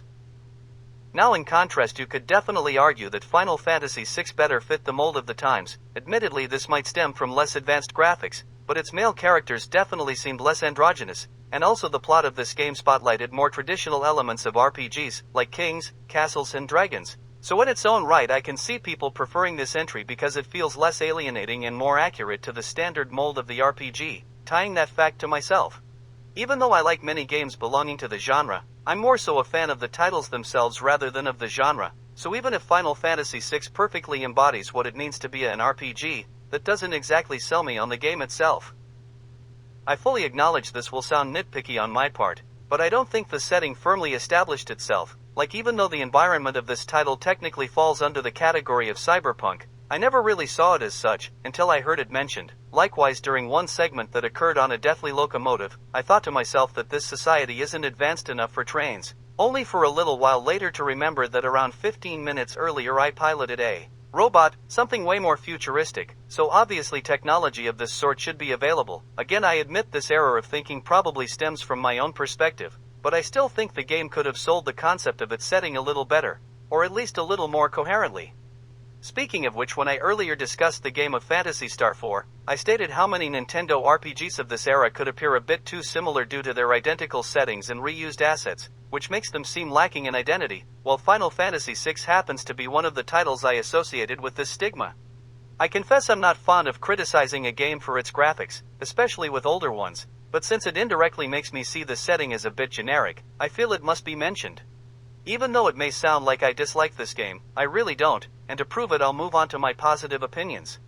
First, I think the game did an excellent job of making every character unique in combat, both in terms of how they operate and with what they can accomplish during fights. Like, the main girl has a stat-boosting super form. One character can perform wrestling moves via a series of button prompts. Admittedly, I almost never utilized him in battle, but I still view it as a cool inclusion. A wild child had the ability to copy the techniques of any previously encountered foe and use them in battle, but at the cost of losing control of him during fights. Now I should say that once the main party acquires the usage of magic, these differences no longer mean anything, and render almost all of their innate skills useless, since spells far outperform any of their inherent powers. But at the same time, I'm not too against its inclusion, since I think that Final Fantasy VI implemented a top-notch magic system into its design. Like, to each character you can equip a summon, in world referred to as espers, and with every battle you win with them affixed to your fighter, that grants said party member experience points for spells associated with the summon, and upon reaching 100 points for said spell, your fighter permanently acquires that magic. Extrapolating off of that, I enjoy this feature because it permits any character to learn any type of magic. For instance, I hate it when other RPGs limit specific spells, let's just say healing techniques, to only one character or class, as it essentially locks party members into specific roles. But this system basically allows you to design your fighters in whatever manner you desire. Like, you can have traditional healers also learn the strongest of attack spells to aid in combat, or the powerhouse of the group can also replenish or cure others during dire situations, which overall means that technique-wise every member of your group can have a little bit of everything, and not be designated to a singular role. So Final Fantasy VI going this route completely negates this recurring grievance of mine. Returning to the discussion of party members, what could be used as an argument against my initial statement of this game feeling like it lacks identity regards how across the entire story you can find and recruit 14 different fighters to join your party. Again, I'll say that could be interpreted as unusual, hence something unique about it when compared to others of its genre. Likewise, I also have to applaud this title for giving every party member, minus the 2 hidden optional recruits, their time to shine in the story. Now I will say I think some analysis videos have taken this distinctive trait a bit too far, where they have gone so far to say that since everyone had their moments there is no true main character. I think even the actual creators of the game uttered this as well, but to me it's pretty clear one person is the lead. You start the game as her, she acquires a super form, her narrative ties in the most with the plot and themes of the story, and even if you leave her behind before finishing the final dungeon she still makes an appearance, so to me it's obvious she is the main character. Again, I'm not saying this to critique the game itself, but more so overzealous fans who exaggerate certain aspects about this title. Lastly, you can make a solid argument for Final Fantasy VI having some of the strongest side quests in the history of the medium. Admittedly, since some of these tasks involve finding former party members who split from the group early on in the second part of the game, you can dispute if they should be considered as such. For reference, you only need 3 of the original 12 party members to beat the final boss, in saying that though the plot implies them all gathering up again as the canon narrative. But regardless of whether you consider this optional content or not, this title still possesses a plethora of additional activities that without a doubt classify as side quests, that still rate among the best, such as learning the hidden techniques of all the fighters, collecting the remaining Esper summons, finding the two unrelated to the central plot party members. A personal favorite side quest of mine involved a hidden dungeon that you could only travel to by letting a giant sandworm eat your entire party during battle. Overall, I have to say that I think I experienced Final Fantasy VI in a less than optimal manner that likely dulled the impact of the game for me, such as exaggerated build-up from external sources leading to disappointment, playing this after a sequel that, even though it may not be flawless, still improved upon the foundation that this one built, and finally, even though it likely introduced dozens of features that revolutionized the genre, they have since become commonplace, so it didn't carry the same weight for me than for those who played it back in the day. 115. Dragon Ball Z, Boo's Fury. In my mind, I've been conflicted over if this game, or this trilogy's second entry, Legacy of Goku 2, should rank higher, and ultimately I decided upon this title because of a few quality of life improvements, and also from the fact that I consider the Boo saga as the best part of the franchise, so that definitely carries weight too. Gameplay-wise, this title basically operates like Secret of Mana and stars the cast of Dragon Ball, or at least the most significant ones from the Boo saga.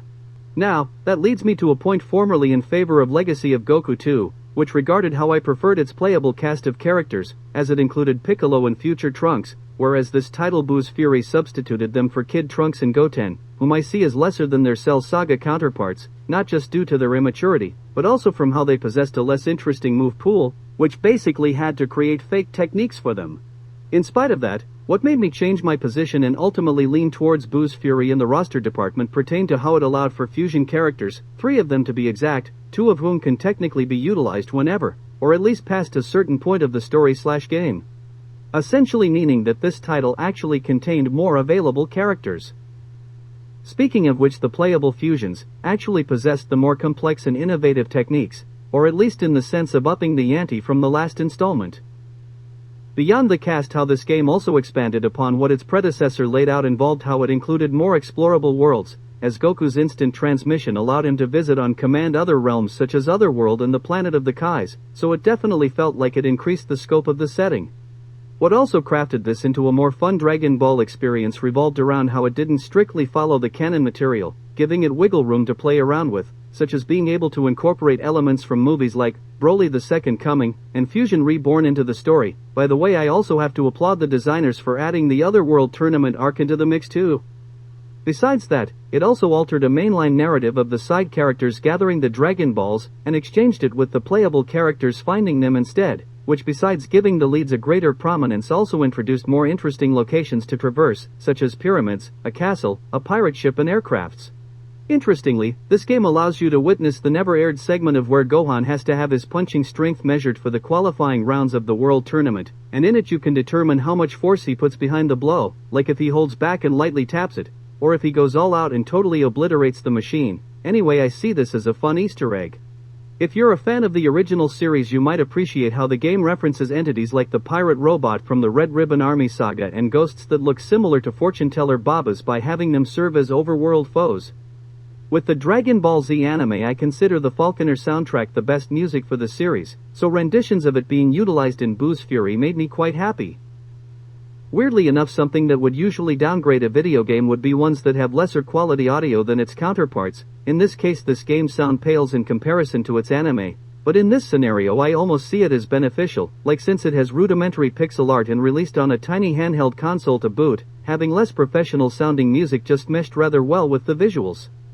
Like if this audio aired in a photorealistic game, it would undoubtedly feel off, but since the grade of both the music and picture sync up, it never seems irritating or distracting. An aspect from Legacy of Goku 2 that I'm glad made a return involved how through scanning entities with the scouter during gameplay automatically registered them in a computer at Dr. Brief's house, which allowed you to look at their entries at any time, as since some enemies only made a single appearance in story, this quality permitted you to see them again. To say this too, I just enjoy filling up encyclopedia-type side quests in games, so this happened to be up my alley. A weird thing that resulted in a more positive experience for me stemmed from how, since I had previously played Legacy of Goku 2, I already knew the answers of some ins and outs that could have been frustrating if I hadn't known already, like because sometimes 2D pixel art can be hard to make out in Legacy 2, I failed to realize that what I perceived as a couch was actually a staircase leading to a room that I needed to go to, and because of that I wasted much time searching for it, which, obviously led to an annoying experience. Now because I learned that painful lesson from the prior entry, I never had this problem in Boo's Fury. This applies just as much to Legacy of Goku 2, but I'll mention it here anyway, and it regards how to travel to different areas on the overworld map, which has your character flying in the skies above the globe, and you control their flight, guiding them to wherever you want to go, and if a location happens to be enterable it will be represented as a pop-up sprite, while every non-explorable place simply rests flat along a plane. As insignificant as this may sound, I realize how great a purpose this fulfilled after playing a similar type of game in Secret of Mana, which also featured a flight mode, except in this case it lacked the pop-up sprites and everything just laid flat, which made it very difficult to establish a sense of direction, and also easy to lose track of your place on the map. So basically Boo's Fury reworked this concept so well that it actually antiquated and or lessened the experience of a classic. Like Secret of Mana for me. Speaking of ruining an experience, a blemish of Boo's Fury concerns how it included very strenuous button mashing segments when pulling the Z-Sword, and also during a beam struggle against Kid Boo. This more so revolves around a bad memory for me rather than a poor design choice on the part of the developers, but I'll reveal it anyway. Now I enjoyed one scene so much, that I used one of my save slots right before the occurrence of this moment, so I could always replay it if I desired. Well, in this title switching characters requires you go to an area that acts as a save point as well, and in my clumsiness I accidentally saved over that slot during an attempt to swap out for another fighter, so even though this may have been a mistake on my part, the fact that this happened so easily did annoy me a lot, at least at the time. Overall I view this as the best handheld/2D Dragon Ball Z title. Obviously I should say me being a fan of this series swayed my opinion of the game, but I still think it has worth regardless. Just to say this too, I played a similarly styled anime game in Yu Yu Hakusho Spirit Detective, which also released on the system of the Game Boy Advance, and it had nowhere near the quality of Boo's Fury or Legacy of Goku 2, so that definitely disproves this as being a case of fandom bias on my part. 114. Super Metroid. This is a game I rate highly, not because of fun or the joy of playing it, but because I respect what it accomplished. In all honesty, I have a bit of an aversion towards 2D platformers, for many reasons, but one in particular regards how they often come off as repetitive or formulaic, like start on the left side of the screen, move right and occasionally jump onto the next level, which for me personally begins to feel like paperwork, especially with a system like World 1-1, 1-2, 1-3 etc., but with Super Metroid focusing more on exploration while also using one continuous grid-like map, it doesn't feel as tedious to me. Now I still have other gripes with the genre itself, ones that this game couldn't dodge, but this title still circumnavigated, a big one at that. Likewise, I also hold the stance that the 2D era of video games struggled with tone and atmosphere, and the few from this period that I believe succeeded at its incorporation generally classify as RPGs or horror games. But with that said, I view Super Metroid as one of the handful of platformers that at least to a certain extent pulled it off. Like the game itself had no fear of leaving rooms empty to evoke a sense of isolation. In addition to that, many of the enemies that inhabited these areas borderline ignored the player and did their own thing, which added a certain alien-like element to the world.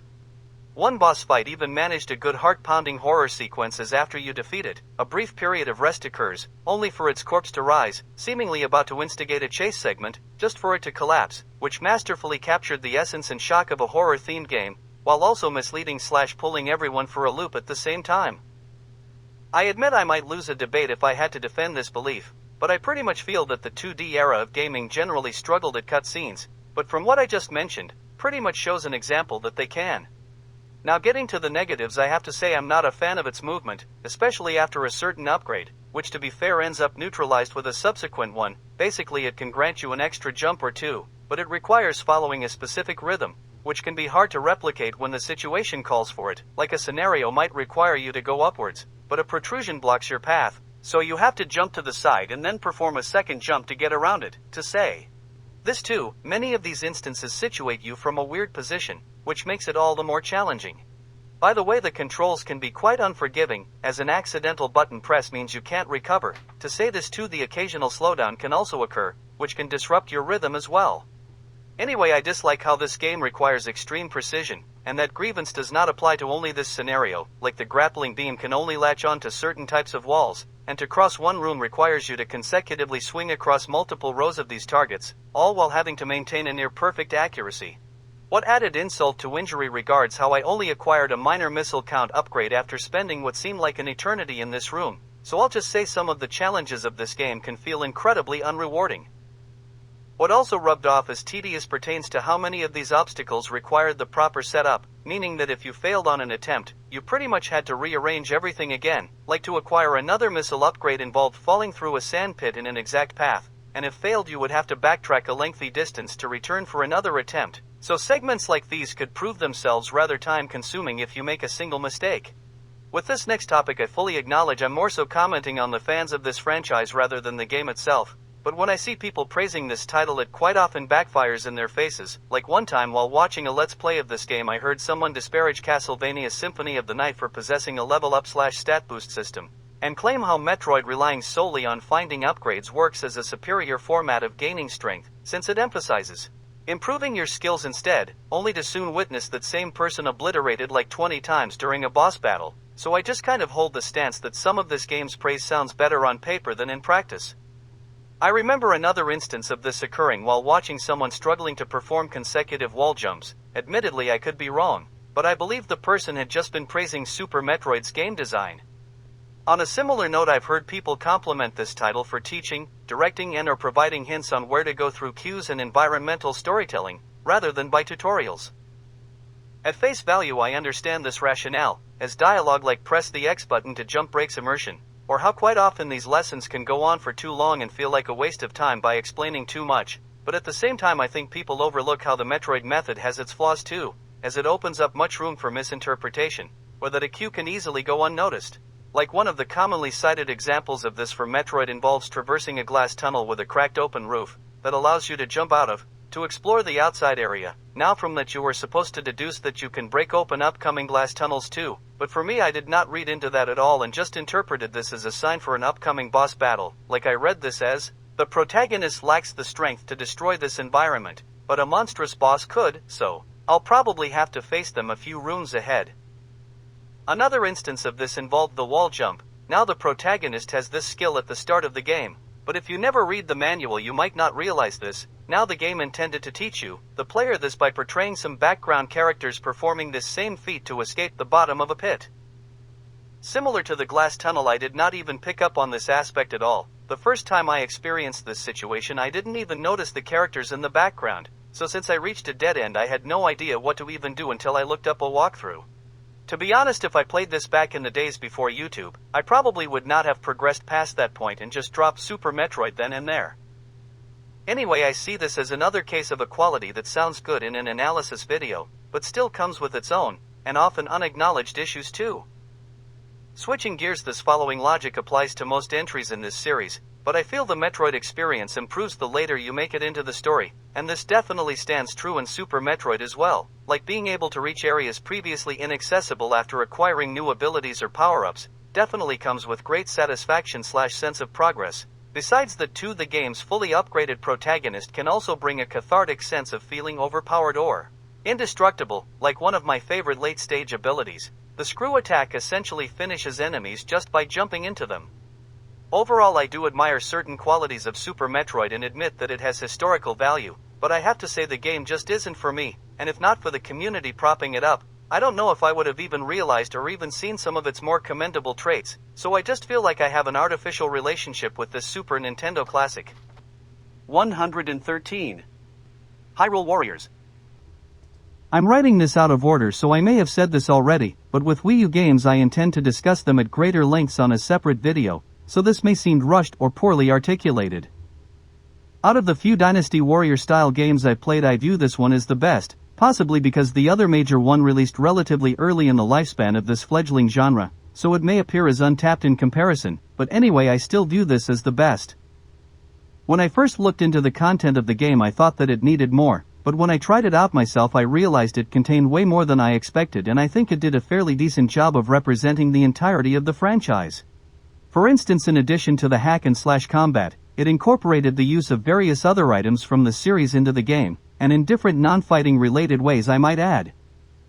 Like on certain battlefields, some areas can only be accessed via a grabbable target that requires the hookshot to reach, basically a chain-based grappling hook, so implementing non-fighting mechanics into the design helped it to capture the greater essence of the franchise. Likewise, this style of equipment can temporarily upgrade, which operated as a way to represent other entries in the series as well, Like this item evolves into the Clawshot from Twilight Princess, and it can perform a super move that pulls down the weirdly faced moon from Majora's Mask. So again, one item can represent the franchise in a multitude of facets, so it can easily go overlooked if observed from solely a wiki or an article.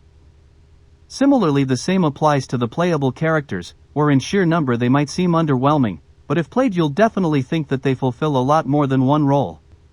Now I do believe it fair to say this title underrepresented the 2D games. At the same time though, I believe they can be hard to translate into a 3D world, especially with the older titles, but they still found a decent way of doing so, and in probably the best way they could. For instance, the overworld/battle selection screen of the challenge map utilized the exact same map of the very first Zelda game, where each and every traversable square of its grid represented a different challenge battle, so it did find ways to include the harder to implement other titles into this game.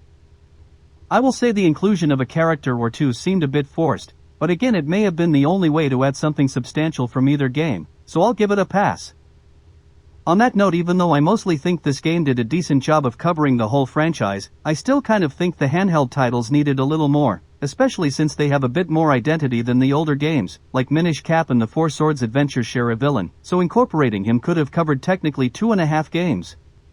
In terms of design, I also have to mention that I hold this depiction of Princess Zelda as my favorite across the entire franchise. I particularly like how her blade could transform into a bow of light for her special move. It just really fits her character even if a mainline game has never explored this concept. Story-wise, I really enjoyed the manner and how the game found a way to incorporate Sheik into the narrative. On that note, I'll say I found the story surprisingly good, as in many compilation-type games they usually seem insincere, poorly written and generally serve as nothing more than nostalgia bait. Before playing this title, one thing that initially bothered me regarded how few bosses this game included, but once I realized that some playable characters could fulfill that role also, it no longer annoyed me. For the record, I mistakenly assumed that only giant enemies served as bosses. Overall, a far better game than I expected, and I don't think it just stems from my fandom of the Zelda series or my inexperience with the genre. 112. Shadowman. If there would have been a Metroid 64, it probably would have resembled and played like this very game, as this title abided by many of the same mechanics and practices, but applied them to the 3D format. For example, the design of Metroid emphasizes a sort of directed exploration, by essentially dropping the player into an open world just without the proper means of traversing it, but through defeating bosses and unlocking new abilities they gradually acquire the upgrades, allowing them to venture deeper and deeper into its world. Now Shadowman follows this approach too, as it features a mystical man from this plane of existence, referred to as Live Side, traveling to a hellish realm for the tormented, known as the Dead Side, in an effort to stop a horde of evil spirits from crossing over and wreaking havoc. But new to this world, he also lacks a means of properly exploring it and has to acquire new powers to access new areas. Some skills gained along the way include surviving/walking through lava, which in one level allows you to jump into a blazing moat of magma surrounding a fortress and reach its previously inaccessible underside, or another ability granted the hero of this game the talent to climb up waterfalls of blood, and after collecting a certain artifact, it let the protagonist use his spiritual powers outside of Deadside, so he could slay supernatural entities in the living world also. Identical to Metroid in another sense, regards Shadowman's emphasis/reliance on atmosphere and ambience, which oftentimes acts as means of storytelling in and of itself. For example, in one small compartment of a bloody and weathered insane asylum that performs human experimentation, this game, in contrast to the rest of the locale, places a brightly colored children's playroom at the very end of a dormitory wing, which, without directly confirming, subtly suggests that the entities in charge of this building might be using kids as test subjects. By the way, with how out of place this room feels, almost makes it seem creepier than the overtly scary areas. Another great use of atmospheric/environmental storytelling involves the abode of an Ed Gein-inspired serial killer, who also acts as a boss battle for the game. Now the battle against him occurs inside of a dark, empty, and dilapidated New York tenement, where most of the fight consists of trying to find his hiding place. At first the complex only seems a little derelict, but the closer you get to him the more filthy and ravaged the building becomes, which in its own way reflects the psyche of its lone occupant. As the deeper you venture into his domain, not only do you just find collapsed walls and boarded-up doorframes, but also indecipherable writing scrawled across walls, as well as swarming with insects' fleshy furniture, implied to be constructed from his victim's remains. So basically his lair represents, or portrays, how his depravity goes beyond just that of a normal killer. Other ways the environment and setting influenced the ambience involved the frequent use of tunnels, often lined with sharp rotating fans to induce a dangerous feeling of claustrophobia, or even depicting the skies of Deadside as green, to create an abnormal deathly rotting sensation. One criticism that partly pertains to this aspect regards how you find 3 of the 5 main targets of this game all in one building, a prison for reference, which even though they may have their own distinct personalities and it may support their image of being criminals, it kind of feels lazy in the long run, while also missing out on worthwhile chances exploring these characters' backgrounds. In particular, this aspect could have greatly benefited one of them, whose sole defining on-screen characteristic consists of him just being a racist, and basically an archetypal redneck one at that. Now I understand that since the protagonist of the story happens to be a black man, this element writes it as personal for him, but at the same time the other 4 targets possess over-the-top eccentricities, and classify as the worst of the worst. Again, one of them made furniture out of people and another happens to be a hyper-intelligent mad scientist in the vein of Hannibal Lecter, so against them a relatively generic caricature with a grudge doesn't elevate him into their ranks, to put it bluntly. He needs the actions to prove himself as one of the worst, and berating the protagonist doesn't cut it. Looking up external information, he did happen to be a killer as well, but again that aspect still feels unexplored in the story. Even though Shadowman took heavy influence from the design of the 2D Metroid games, it didn't feel like a relic of the past, as it incorporated popular trends of its own era to make better use of the newly implemented 3D world, like it applied the Mario 64 level progression system of having some doors only able to be opened after collecting a certain amount of specified objects, and in this title their star equivalent happened to be souls, which could be harvested by either slaying high-ranking enemies or primarily through finding and destroying hidden organ-shaped vessels containing them. Being upfront, I'm a natural fan of collectathons, and even just examining every nook and cranny of a world, so these qualities innately bump this game up a notch or two. Other than 1 or 2 places the script of this game seems well written, and likewise to me the voiceover work definitely sits well above the average. I'll give it an extra boost since it modulated some recordings to enhance the mood, like when using the fast travel feature, the protagonist would hear the distorted voice of his deceased younger brother echo, "Come on Slowpoke." Whenever I think about this title, one thing that always comes to mind involved how you could equip weapons to both hands of the protagonist, but if done it would prevent him from latching onto ropes that could help him climb over gaps, and during the early portion of my playthrough, I didn't realize this, so I occasionally found myself unable to cross certain rope-based segments without knowing why, even if I had done so a few minutes earlier. For the record, I'm not praising or criticizing this quality, but for some reason or other this aspect just etched itself into my brain. Since I just brought up weapons, what kind of made them a bit unique revolved around how its magic system centered on voodoo, so besides wielding a normal weapon like a pistol, you could also equip something like a severed forearm capable of throwing fireballs or even a jawbone that emitted a volley of energy blasts. Overall with Shadowman I have to say I value it so highly because it excelled in several qualities that instinctively appeal to me, such as atmosphere, collectibles, ambient/distorted sound effects and overall world building. 111. Mega Man X. I'm not normally the biggest fan of these types of games, but for some reason or other I just found this one particularly enjoyable. I kind of think it stems from being more action-packed and fast-paced than others within its genre.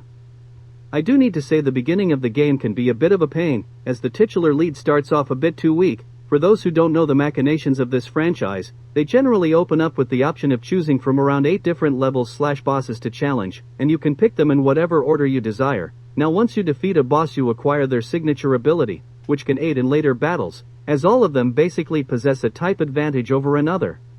For reference, in Mega Man X, the fire wave you unlock from beating Flame Mammoth works wonders against the icy chill penguin, tying that back to the main idea, since at the start of the game you have virtually nothing when facing the first boss, neither health upgrades nor affinity-based weapons, that can make overcoming stage 1 feel rather difficult if not unfair. So that's why I hold the opinion that this game opens up to a rocky start, but I will say if you manage to prevail over the first encounter, the game quickly picks up and becomes more accessible.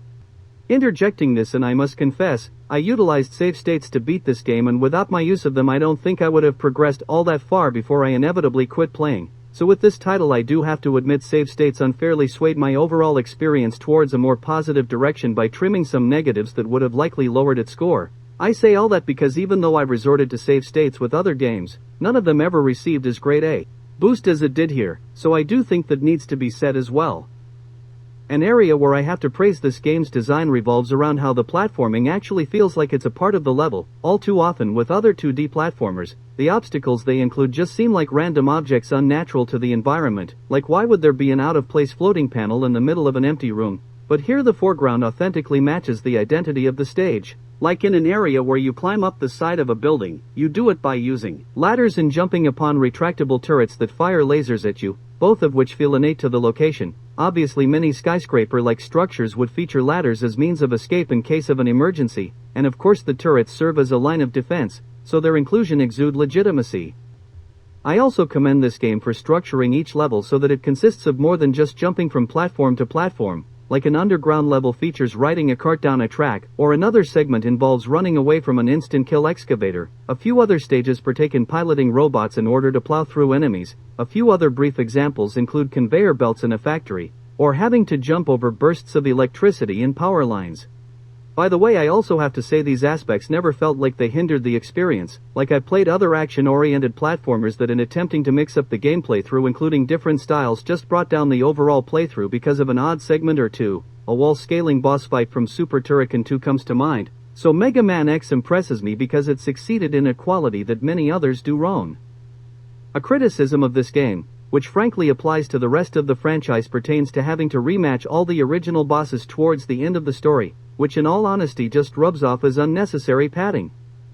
Lastly, the attaining of powers from defeated foes elevates Mega Man X not only by visually showcasing how much stronger he becomes during his journey, but through also opening up new areas in previously explored locations, like if let's just say you chose Chill Penguin as your first boss, well after defeating Flame Mammoth, you can return to this location and use his Fire Wave ability to melt a previously indestructible igloo to collect a concealed health upgrade, which in its own way helps create a sensation that there's more than meets the eyes to these levels. Overall, even though I technically have to put an asterisk next to this game's ranking, I still found it a fun and exciting experience for a 2D platformer. 110. Pokémon Tournament DX. At first glance I viewed this game's roster as underwhelming, but once I finally got my hands on this title and tried out several different characters, all of whom were well crafted, I came to acknowledge the cast sufficed, and realized that I focused too much on quantity over quality.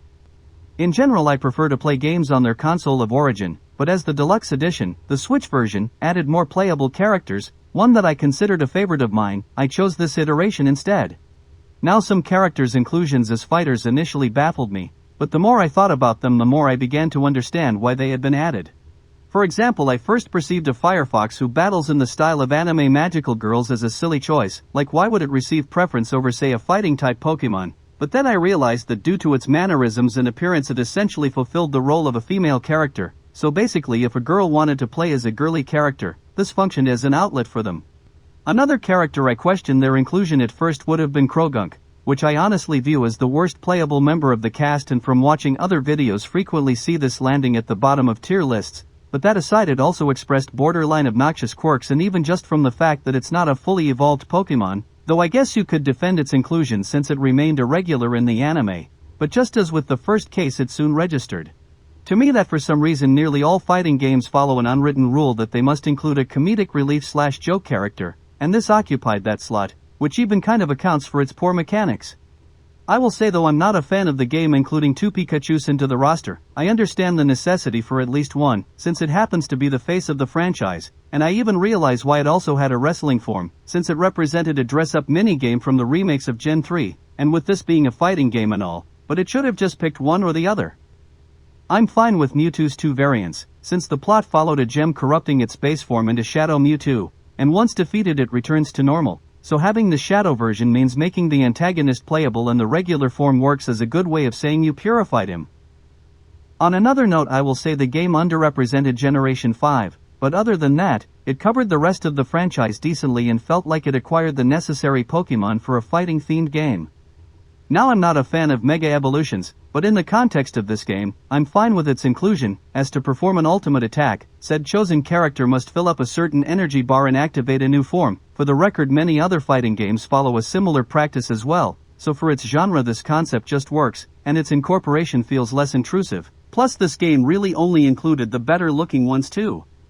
Regarding the voiceover work, it featured a poor dub, sounding like the actors themselves recorded on low-quality equipment, and most of their performances, particularly with the narrators seeming robotic. Even though the game failed in this aspect, it did contain a great, nostalgia-inducing reference to the theme song of the anime, where right before the secret final boss, the narrator said you might just end up being the very best, like no one ever was. Overall, I expected Pokkén Tournament to fail, but in the end, it proved me wrong, which I might have to admit resulted in me giving it an extra bump in the ratings. If anyone is curious about it, I primarily played as Charizard, Garchomp and Blastoise. Just as an update, long after finishing this review I managed to max out the level of every single fighter by completing a daily challenge for a few months straight. 109. Brutal Legend.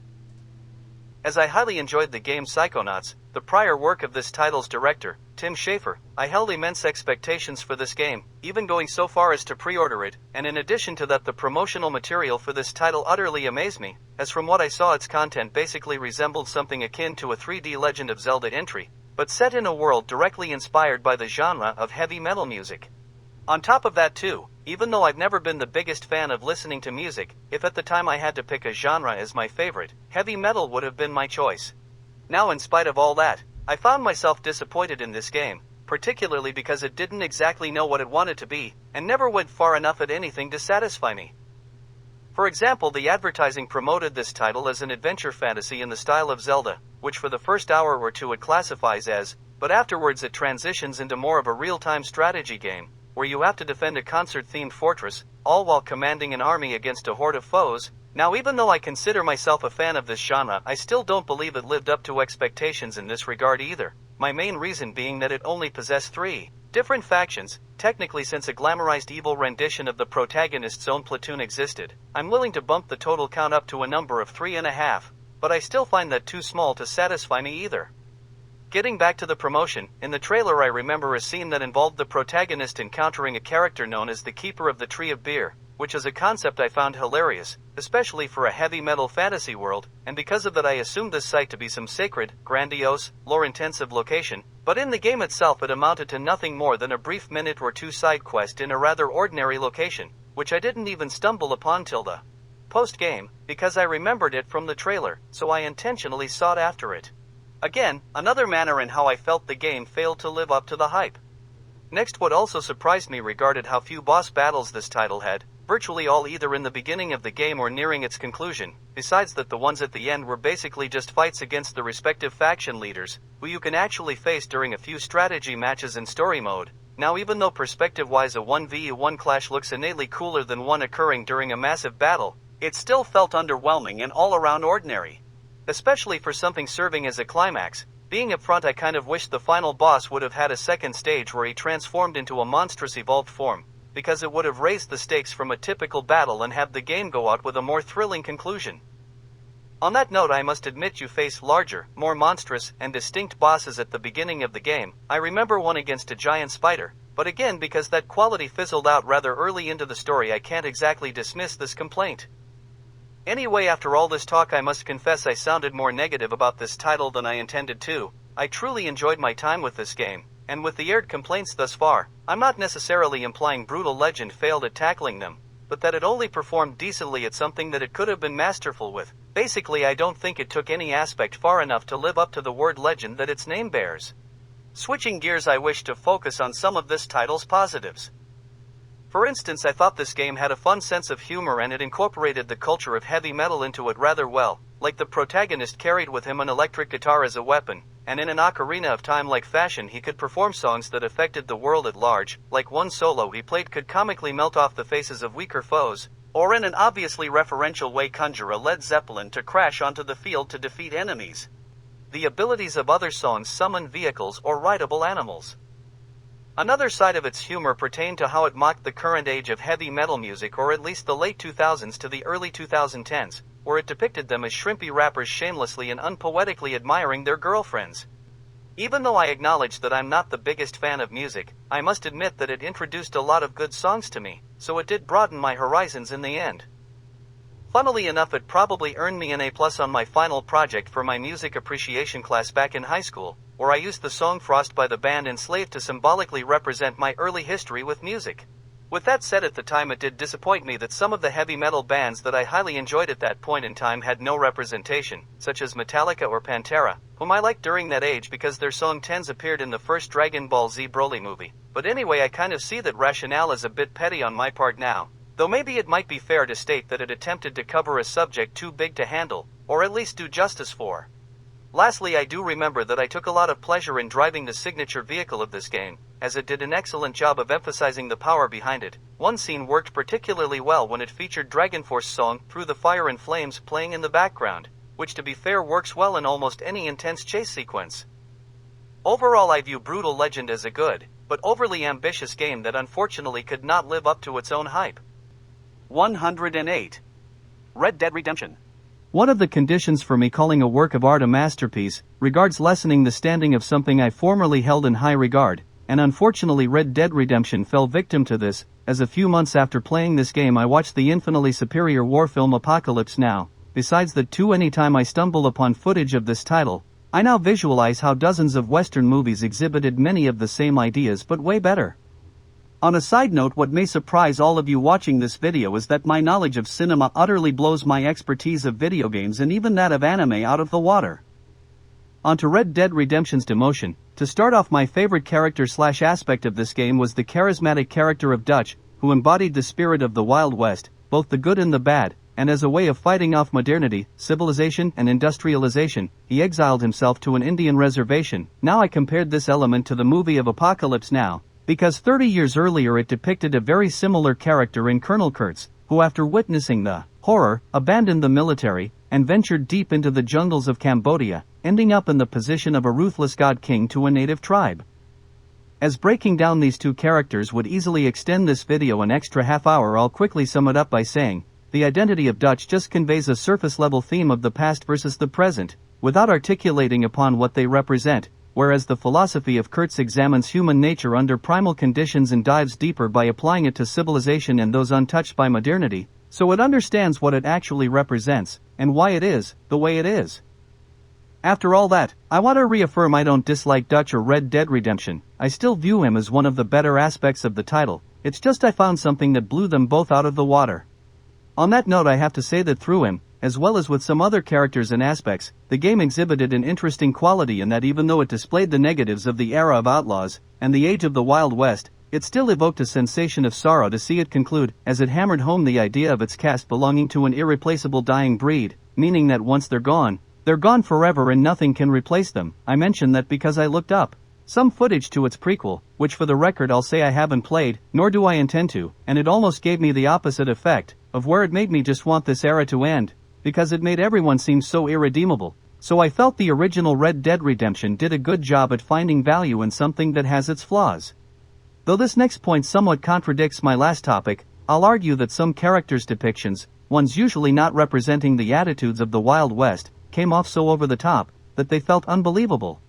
In particular, one character would be a wealthy, well-educated Mexican revolutionary intent on overthrowing a tyrannical regime, only for him to later go on to become what he fights against. Now I'm not against the idea of this characterization, as actual historical cases prove that often overthrowing bad governments usually results in something worse. The French Revolution and the Soviet Union come to mind, but the story paints him as such a scumbag or even just foolish that him feeling like he could ever attain any amount of influence seems implausible.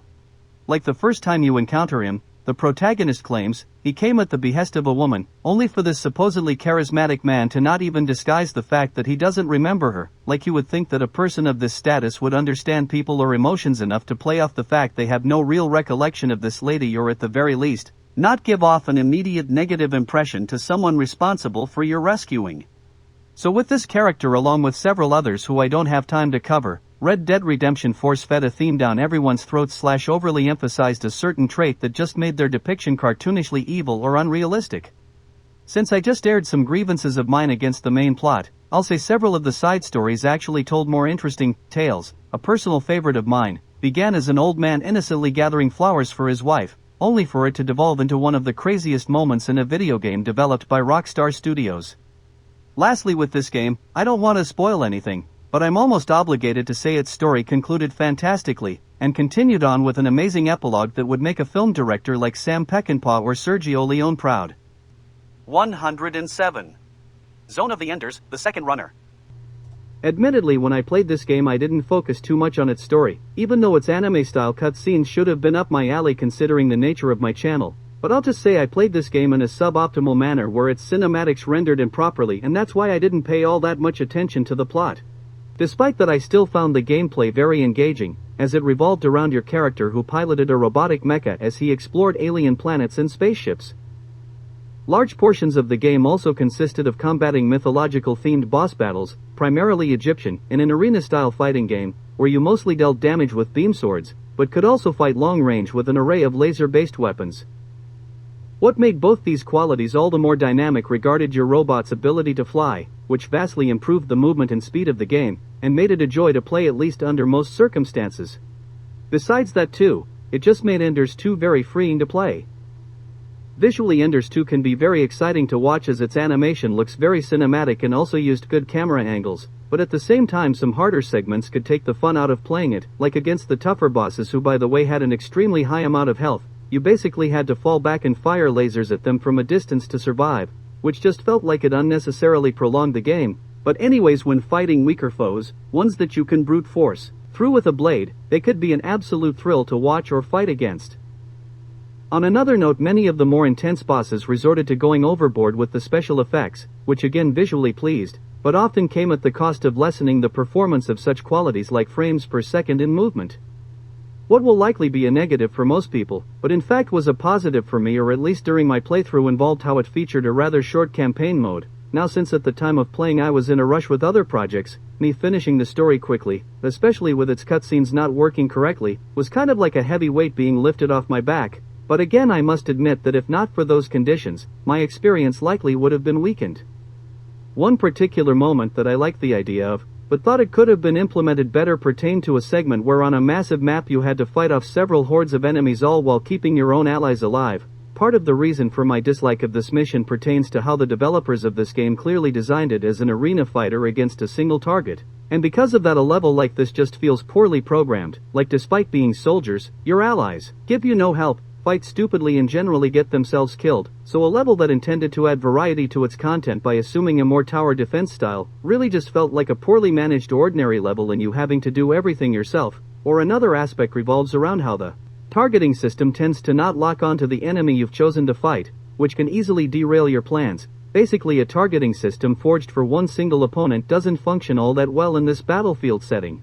To be fair, this mission wasn't necessarily difficult to beat. Basically, to pass all you had to do was survive long enough.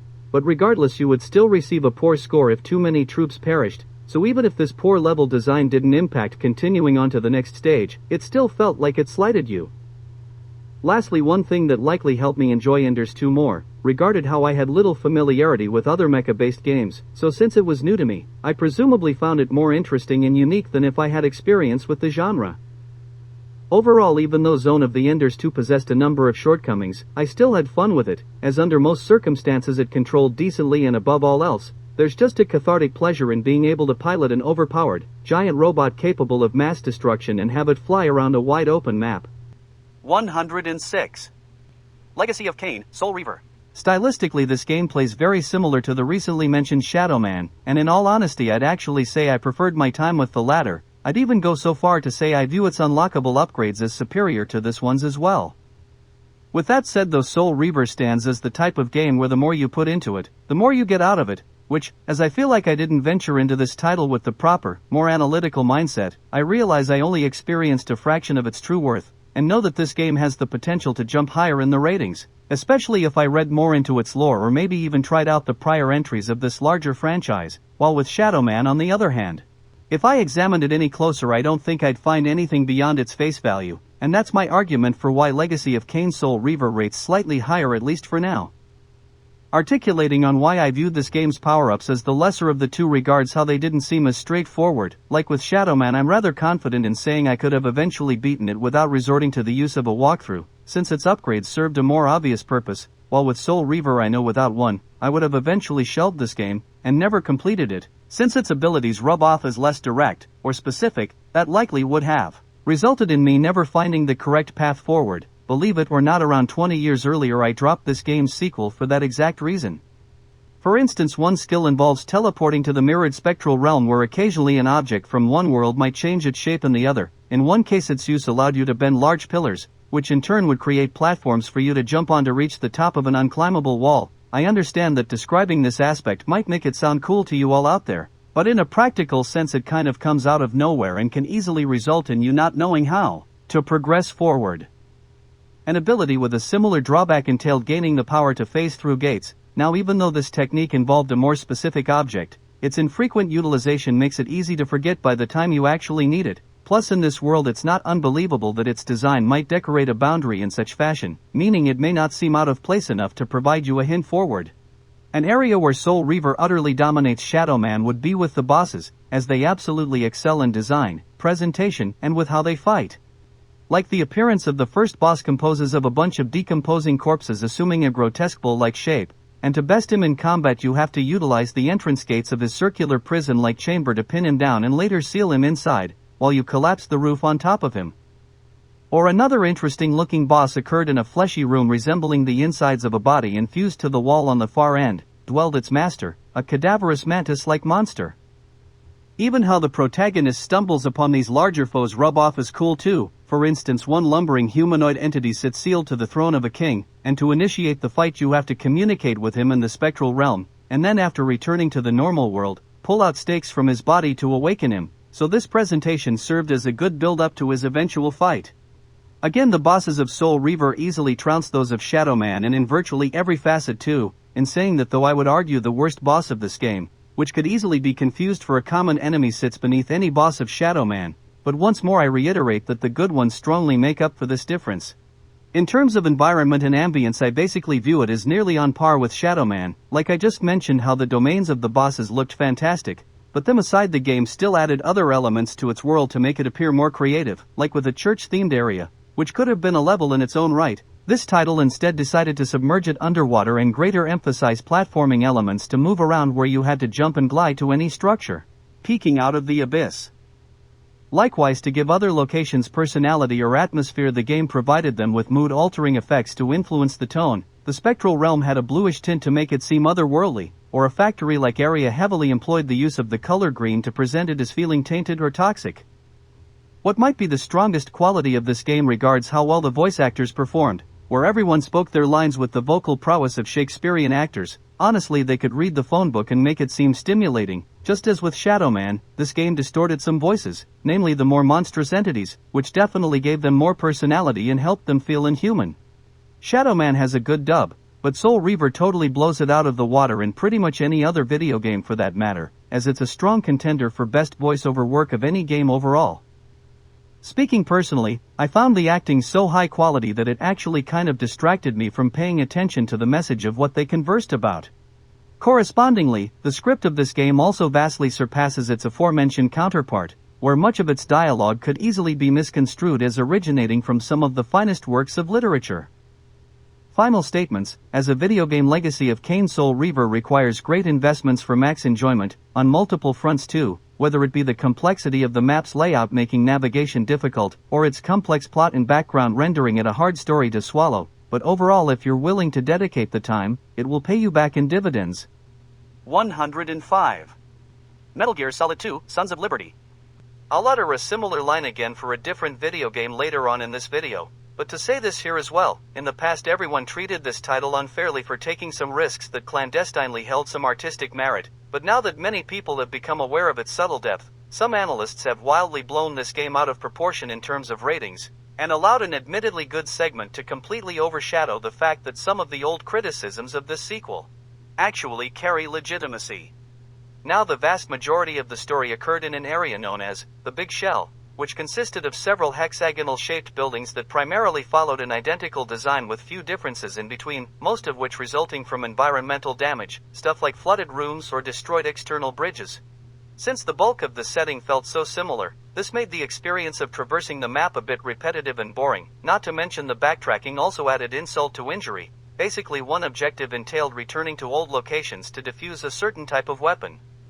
Likewise, with much of the game taking place within one conjoined structure, stifled a sense of progression, as it lacks an element like go from point A to point B or getting closer to your established target. On another note, I view this entry's enemy unit, referred to as Dead Cell, as the least interesting among the rest of the franchise's sets of villains, or at least against the ones I've played since I haven't gotten my hands on Metal Gear Solid 5. Part of this stems from its members, Vamp, Fortune, and Fat Man, lacking a unifying factor in theme or name, like their counterparts from the series' other games all abided by a distinct pattern. For example, the formula of its predecessor constructed a name by choosing a weapon or combat style followed by a species of animal, Revolver Ocelot, Sniper Wolf, Vulcan Raven. So, with that said, Metal Gear Solid 2's names of villains seemed random in comparison. For the record, I realized the hidden meaning behind their designations, such as how the explosion expert of their group assumes his namesake after what was dropped on Nagasaki during World War II, but that still fails to redeem their image. Building off of that too, their presence felt weak and left little impression, especially when placed next to the enemy units from the other Metal Gear Solid games. Like, I'll just say, many of those other villains went out in emotional moments, often accompanied by a thought-provoking speech, whereas here they vanished with a whimper. Like, one of them had the ability to walk off fatal injuries, and because technically, his final encounter of the game, he goes down a bit too smoothly, you'd expect him to return, but then he doesn't, making him feel underwhelming in the overall story. I will say an incredibly well-hidden and easy-to-miss Easter egg reveals his fate, which does earn this title some bonus points if you manage to learn of its existence, but since it's so hard to notice, you'll probably overlook it and finish off the game thinking it didn't do this character justice. What also influences my ranking for this game regards how I previously played several of its sequels that improved upon the foundation first, inadvertently leading to this title feeling less impressive and more of like a prototype than a full build. On a side note, me experiencing the later titles prior actually softened the blow for what was originally one of the most vocal complaints about the game, being that it possessed for its time abnormally long cutscenes, which in comparison to, say, this franchise's numerical fourth entry looks like a walk in the park. Since I just discussed a frequent criticism not affecting my personal experience, I also have to state that the infamous underwater swimming section didn't bother me all that much either. Similarly, I should also mention that a certain misdirect about the identity of the protagonist resulted in many people viewing this game as a postmodern masterpiece, as its inclusion toyed with the mind of the player, or more accurately, maybe I should say, from a modern perspective, this has been more positively received, since when this sequel first released, many people viewed this negatively and interpreted this aspect as a bit of false advertising, once more because I played the later titles. First, I already knew of this revelation and thus it had no effect on me, positive or negative. On that note, I don't chalk this misdirect up to artistic genius either.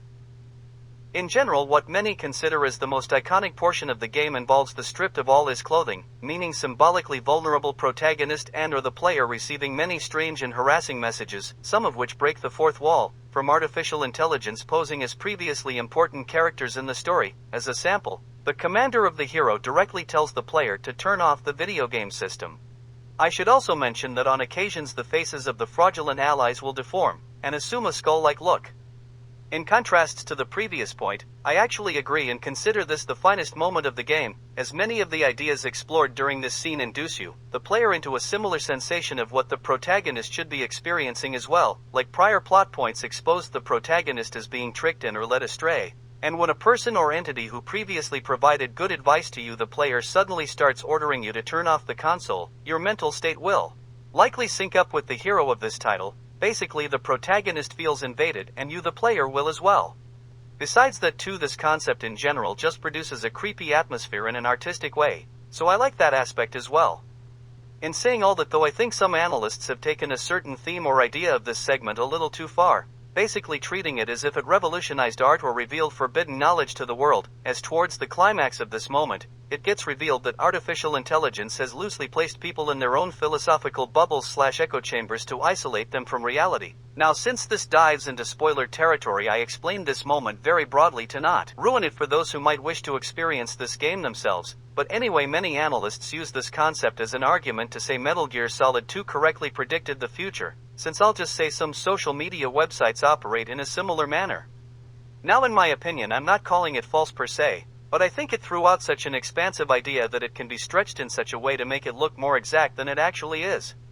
Besides that, many of its admittedly well-presented and undoubtedly thought-out truths have been explored before, like you could say that television or even magazines in general functioned as an antiquated abstraction of this concept, like you can argue that the metaphor of the white picket fence operates on a similar wavelength. Anyway, I see this aspect as less of a prediction and more of a fresh coat of paint on an old and already explored idea. Again, I appreciate the intention behind this scene and I'm not personally calling it bad, it's a fun idea to explore. In all honesty, I really only take issue with how some fans have aggrandized its message. To end this off, let me state, I'm a firm believer in judging a work of art on what it did right rather than for what it did wrong, but at the same time I don't believe that rationale justifies ignoring a large swath of the game, just because of a few good, maybe even great segments, and that stands as why I can't rate Metal Gear Solid 2, a title that many claim to have revolutionized video gaming itself among the all-time greats of the medium, which many current year re-evaluations have retroactively done. 104. Live Alive. First, let me preface by saying I played the original version of this game, not the more recent HD 2D remake, because I flat out prefer experiencing video games on their console of origin, since in general they better reflect the vision or direction of the creators. And yes, I acknowledge this often results in me missing out on some quality of life improvements, but in terms of importance those positives often pale in comparison to seeing a work the way it was intended to be. Anyway, getting to the game itself, I'll open up by immediately addressing the elephant in the room, and admit that I favor this title over its highly touted Squaresoft brethren, Final Fantasy VI. Now yes, I fully acknowledge this game to be completely rough around the edges and totally unpolished, especially when compared to the near flawlessly programmed Final Fantasy VI, but at the same time I think Live Alive wildly succeeds in the area where the latter is weak. For those with a short memory, the ability to transcend its own genre, which I view as the overall more important quality, and that's why despite its imperfections I argue this title as the better of the two. To articulate on this point, the game follows 6 heroes, all originating from different eras of time, as they battle against an enemy who reincarnates throughout the centuries. Now in truth their individual narratives can feel generic if not rip-offs of existing works, like the one belonging to the cowboy hero, essentially combines the Western films of the Dollars trilogy and the Magnificent Seven together, where a lawman and an outlaw have to work together to stop a group of bandits from ransacking a town. Again, premise-wise you might call this tale a dime a dozen, but gameplay-wise this game tackles the idea like no other RPG, or at least none that I know, where within a set time frame, you have to gather items to set traps to weaken the enemy forces before you battle them. Another story centers on a stealth mission starring a ninja, and nearly 20 years before Undertale did so, incorporated both a genocide and pacifist run, where, who and how many foes you slay during the events of this narrative affects its outcome, like if you harm no ladies, a noble woman gifts you 2 items right before its boss segment, and likewise if you spare everyone, you begin the final chapter of the game with a super weapon. Now what makes this specific scenario rough around the edges regards how if you neglect finishing off your opponents, they will remain on the map and constantly force you into combat if you make contact with them. In contrast, if you eliminate them, you will not have to deal with them for the remainder of the chapter. Again, an ingenious concept, especially for its genre, but going the pacifist route can absolutely become frustrating, or if you end up trapped between them and walls sometimes you'll have to flee during battle around 7 times just to evade them, so it can come off as a waste of time and feel incredibly repetitive. So thematically this inclusion is brilliant and perfectly establishes the mood for a stealth-based mission, but it presents the game as rubbing off as poorly designed, even if for artistic or symbolic purposes it may be intentional. To get through the summation a little quicker, I'll say, other interesting levels include an old Chinese martial artist teaching his new apprentices, and the decisions you make to train them affects their stats later on, a futuristic stage that technically features no combat, and follows how a robot survives an alien-infested spaceship, and finally one scenario more resembles the game Street Fighter rather than the traditional RPG. Now even though I stated that most chapters feel a bit cookie-cutter, I will say one that occurs after you complete the main character's stories feels very unique and evokes great emotion, and for me that late game segment heavily bumped this title up the rankings. On that note, I'm willing to go on record and admit that few video games have ever tugged on my heartstrings to that degree, which makes it worthy of accolades in and of itself. I also want to say Live Alive applies a rather uncommon twist to the traditional turn-based combat system in most RPGs, where the battles occur on a grid-based map, and even incorporates your selected fighter's tactics into the battle in an interesting way. For example, with his trusty bullets, the cowboy can inflict massive amounts of damage to enemies at a distance, but under most circumstances his moves will hit only the first thing ahead of him, which needless to say puts him in a precarious spot when battling a foe that has a line of shield-type minions acting as a barrier between him and his adversary. Now in contrast, a martial arts-based party member might lack the range of the aforementioned gunman, but within their arsenal they might harbor a jump kick technique capable of leaping over a blockade unit to directly attack the protected enemy. To put everyone on the same page in the battle I'm referencing, the fight could only conclude if you defeated the entity hiding in the back, and likewise the shield unit in the front sustained virtually no damage from attacks, meaning you could only overcome this match through strategy and correct party management, and from that I have to say Live A Live partly transcended its genre by adding elements normally only associated with strategy games into the combat system of the standard RPG, thus preventing it from feeling like the same old. One other cool aspect I should mention regards how the game indirectly links all the individual narratives together by sharing a similar naming scheme between their respective antagonists, like the bandit goes by Odio, the villain of the ninja segment, Odelo, and the antagonist during the future section 0D10, which when written resembles the patterns. Anyway, I just view this as an interesting motif. Oh, and by the way, this naming scheme bears quite a resemblance to the Spanish word for hate, which thematically serves as a great route to branch off of. One thing I desire to mention, that I admit likely won't bother other people as much as it did me, but I think the cast could have been handled a little better. Like you can kind of tell the creators strove for a diverse cast, but the American cowboy was the only main character not originating from Asia, and he kind of stands out because of it. So I either wish they would stick with the Eastern theme to keep it concise or try to make the party seem a bit more worldly. Again, I acknowledge this to be more of a pet peeve rather than a legitimate criticism, but I still view it as one way the game could have been more interesting. In its defense, the cast more intends to represent time eras rather than location, so you can also argue that, which it does, so maybe I'm reading a little too much into this. On a side note, this game definitely reminds me of an even more famous Squaresoft title in Chrono Trigger. I might even go so far as to call it a prototype for the latter. Overall, even though I consider Live A Live a highly flawed video game that failed to live up to its true potential, the fact that it implemented so many unique mechanics into its design makes this title incredibly memorable and amazes me enough to place it above near-perfect games like Final Fantasy VI. 103. The Legend of Zelda, A Link Between Worlds.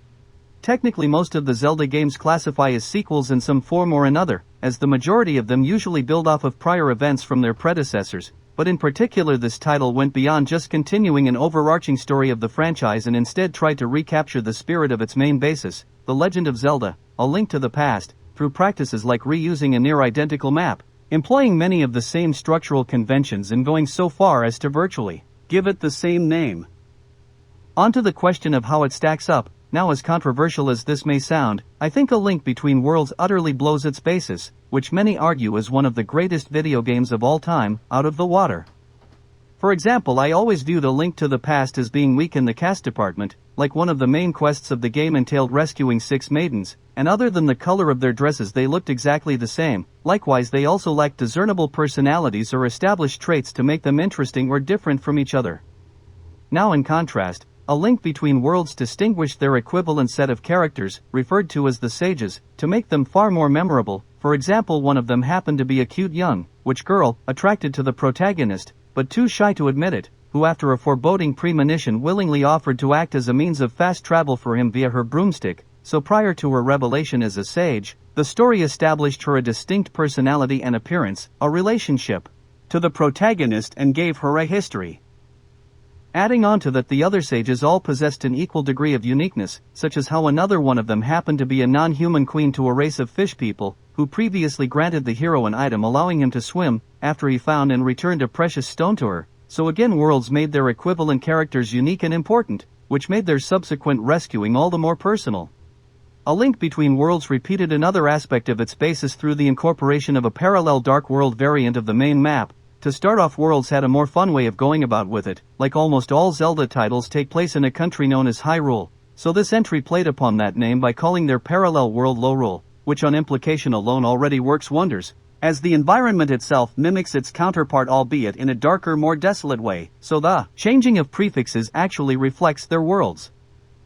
I hate resorting to the graphics argument, but I do feel A Link Between Worlds releasing on a more powerful system helped with the appearance of its world too, as I feel the dark world of A Link to the Past quickly became repetitive due to its restricted array of on-screen colors at a time, whereas since Worlds had little to no limitations that allowed it to create a more picturesque image. On a similar note, I like the music of A Link to the Past, but I'm not a fan of its actual sound chip and the noises it produces. For those who don't understand what I'm saying, imagine your favorite song but played on an untuned or broken instrument. So I honestly did not enjoy its audio, but much the same as before, with A Link Between Worlds releasing on a more advanced system, That allowed the audio of its predecessor to flourish and finally sound great. What this game added onto its basis involved the hero's new ability to merge into walls, rendering him flat enough to walk through cracks or small places while also allowing him to cross over floorless spaces by sticking to walls. In all honesty, this made for some of the best puzzle-solving mechanics in the franchise, if not gaming itself. Now this power originated from a beauty-obsessed character who had the ability to turn people into paintings, and this power/protagonist's own harnessing of it somewhat gave me mixed feelings. Like, I definitely feel it brought out new dimensions to the world of A Link to the Past, but at the same time I view it as a strong enough gimmick to be its own game entirely, not just a spin-off of A Link to the Past. In all honesty, I wish paintings would have played a greater role in the story, beyond just this mechanic and serving as the medium of what seals the sages. What also separates this entry from the rest of the franchise regards how you can obtain almost every item immediately after the first dungeon. Now, I don't necessarily believe this enhances the existing design of the series, but I do think it helps specifically this game stand out from the crowd, since it's an original idea that breaks away from a perceivably repetitive formula. Like, if all future titles implement this mechanic, it will inevitably become boring, but since it's new here, it, as a feature, just works. Now, I'm not particularly fond of the combat in the 2D-styled Zelda games, but I do think this game, mainly because of the merge ability, makes it a bit more enjoyable, especially with the bosses. Like, one large shield-wielding enemy will naturally block all of your attacks, and to land a hit on him requires you to merge with his shield, thus causing him to drop his guard and move his shield to the side while searching for you, in turn allowing you to release and strike his unprotected back. But yeah, other than the battle with the more puzzle-centric enemies, I still find the normal combat a bit boring. One criticism I have for this game regards how it strove a little too hard at emulating/honoring its basis. Like, its main antagonist's goal revolved around reviving the final boss from A Link to the Past, and I honestly wish it would have tried to do its own thing, especially with its ending, so I felt that some of its references seemed forced. Before I move on to the next number, I must confess two things. First of all, I played A Link Between Worlds while typing up this very list, so I'm a bit high off it right now, which likely slants my view of it. I say this because with most 2D Zelda games, they usually descend down the list the farther I get away from them, meaning that this game might not rank as highly if I ever write a follow-up to this video. Next, I wish to clarify my stance on A Link to the Past. First, let me state I never completed it, and with this upload I mostly intend to include games I actually beat. For the record, I never managed to win the rematch with Moldorm, a worm-like boss with a knockback effect set in a room full of pitfalls that if you happen to fall in, you have to restart the entire match from the beginning, so I arguably have a grudge with this title because of that. Besides that, though, my memory might be a little hazy, as I last played this title about 20 years ago on the Game Boy Advance, which by the way was not its original system of release, so with these additional factors I also felt it unfair to even attempt ranking what many consider one of the greatest games of all time. 102. Fallout 3.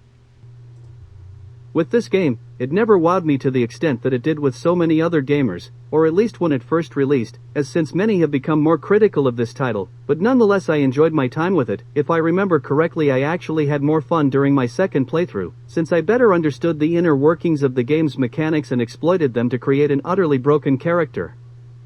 For example, by that time, I had finally understood the importance of the intelligence statistic, as upon leveling up it granted an extra number of skill points, which could greatly improve your character abilities, especially the earlier you max this stat out.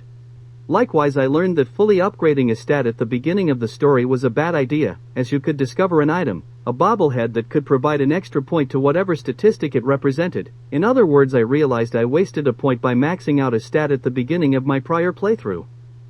In all honesty, striding to make the strongest character I could was a pleasure in and of itself. While still on the positives of my second playthrough, an issue during my first regarded how I frequently ended up with the over-encumbered condition, because I constantly looted or collected gear and items. Basically, if your inventory surpasses your strength stat, your character will move extremely slow, so needless to say that occasionally grinded everything to a halt. But once again during my second go-around I learned of good places to store items, so I never had to deal with this status again. Next, this didn't necessarily influence my ranking for the game, but after playing Breath of the Wild, I kinda became a bit more appreciative of the world design of Fallout 3, as even though the latter may technically be open world, it required so much climbing and incorporated numerous cliffs into its terrain that traveling ended up a bit tedious or even a hindrance. Whereas here in Fallout I never even remotely considered exploring its outside map as boring or repetitive, so in that sense I must commend this title. On that note, I flat out like exploring in games, and this title gives you just that. Besides the two, I feel that it's actually superior to Breath of the Wild in the sense of making its locations unique / feel like they have an identity, and or fulfill a greater purpose in the world.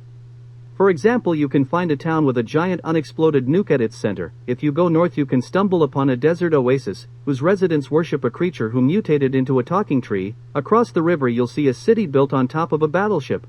Or you can even track down the broadcasting location of a radio station that you can listen to. Besides the two, even the more normal areas have something going on to give their locale an identity of sorts, like a seemingly idyllic village harbors a few sinister secrets in their shed. Likewise, you can also stumble upon Easter eggs, like secret areas, such as an alien crash site or the lair to a retired hero. Anyways, I just think Fallout excelled at giving importance to the various places of its world. On that note, I do have a minor criticism of its setting, pertaining to how many places reuse assets and/or layouts, which can definitely make the world feel artificial. Particular types include buildings and subway systems. In its defense, you can argue that convention exists even in real life, where especially in the assembly line heavy, post-World War II era, many human-made structures began to seem identical or follow similar standards. The concept of the Levittown did exist for a reason. Keep in mind that Fallout 3 emphasizes an overt 50s aesthetic, so yeah, even though these repeating designs may personally irk me, one could rationalize its inclusion. I hate to continuously praise this game at the cost of Breath of the Wild, but I have to say, in my opinion, Fallout 3 implemented a far superior crafting system. Let me just state, I'm not necessarily against the mechanic itself, but I believe dozens of games have gone way overboard in its application or flat out demand too much of the player, which generally just wastes a lot of time. As an example, to fully upgrade all 4 levels of the main tunic armor of Breath of the Wild requires 19 of a specific flower, 2 horn shards from 3 different elemental dragons that rarely spawn, and you can only collect 1 per night, so that's already a little excessive. But what makes this matter all the more absurd regards how this items belongs to a 3-piece set with the 2 remaining requiring equally demanding requirements, so once more that requests too much of the player. Now, an object you can craft in Fallout 3 would be the shish kebab blade, which requires a lawn mower blade, a gas tank, 1 handbrake, and a pilot light. Now, to be fair, you have to find the schematics for it, but that said, it's still relatively easy to find one as the game provides you 3 different manners in acquiring them. So, yeah, the crafting of Fallout seems nowhere near as repetitive or demanding as Breath of the Wild. Besides the 2 the items you gather to construct the weapon, a flaming blade at that, actually feel like they make sense in its build, like the pilot light stokes a flame and the gas tank acts as a fuel dispenser. Whereas in Zelda, how would flowers embolden a t-shirt? Obviously you could say magic, but it still doesn't rub off as tangible as the former. So, the crafting of Fallout 3 excelled in that sense too. Switching gears, I have to say I'm usually not a fan of games where you can create your own character, mainly because it generally comes at the cost of your character not feeling like a true member of its story, but in this case I'm a bit more neutral towards it, particularly because the plot rejects a set path, and essentially lets you create your own trajectory forward via your own decisions. So since the plot itself can be a little loose and customizable itself, I'm a bit more tolerant of this feature. Despite me being so positive towards this game thus far, what prevents me from rating Fallout 3 higher on my list pertains to how nothing truly amazed me. Like, I'll admit something like landing a killing blow on a target causing them to graphically explode looks cool, and gives the game a sort of identity, but it just doesn't provoke any thought deeper than oh that's neat. So in my opinion, even though Fallout 3 did a lot of stuff right, it lacks anything I consider legendary enough to warrant a higher ranking. With this next negative aspect, I don't wish to dive too deep into its subject as it will likely stoke some flames. But I'll just say, for a game set in a post-apocalyptic wasteland, it ignores a few realities, and I'll just leave it at that. Going off on a tangent, I technically earned a platinum trophy for the game. I say technically because I never purchased the downloadable content, which has its own set, but regardless, on my player profile it still marked me as achieving it. Overall, not a legendary game, but a good one at that, especially since I just enjoyed exploring its world. 101. Final Fantasy VIII. Surprisingly often, I've noticed that masterpieces of any art form unintentionally open the proverbial Pandora's box, sometimes by establishing a perfect formula, concept, or structure that if replicated automatically greenlights the production of inferior clones, or with what Final Fantasy VIII suffers from, the creator's misunderstanding of why the original work succeeded in emphasizing the wrong qualities in its successors. For example, Final Fantasy VII masterfully sculpted a science fiction setting. exhibited themes of psychology and metaphysics, produced thought-provoking content by blurring good and evil, all while writing a script brimming with twists and turns, but for some reason or other its developers only assumed their prior success stemmed from having a cast full of weirdly dressed, moody teenagers, which of course 8 decided to replicate. In essence, besides trying to recapture lightning in a bottle, they also attempted to do so with an innately inferior vessel as well. On that note, I will say I believe they crafted a decent romance narrative with the two main characters, albeit one of them still rubs off as a lesser version of the prior hero, but regardless I credit that as a positive towards the game anyways, even though I've heard some people claim they went too hard at the love story. With the rest of the main party, I have to say I honestly find them annoying or uninteresting. I do realize that a couple of them intend to serve as a foil to the main protagonist, but again, depth or meaning doesn't inherently make them worthwhile. Like, just because one of them has a loud and outgoing personality that contrasts the stoic lead, doesn't make them not annoying. Now I'll flat out call its story a slow burner, but I still have to say it started off weak.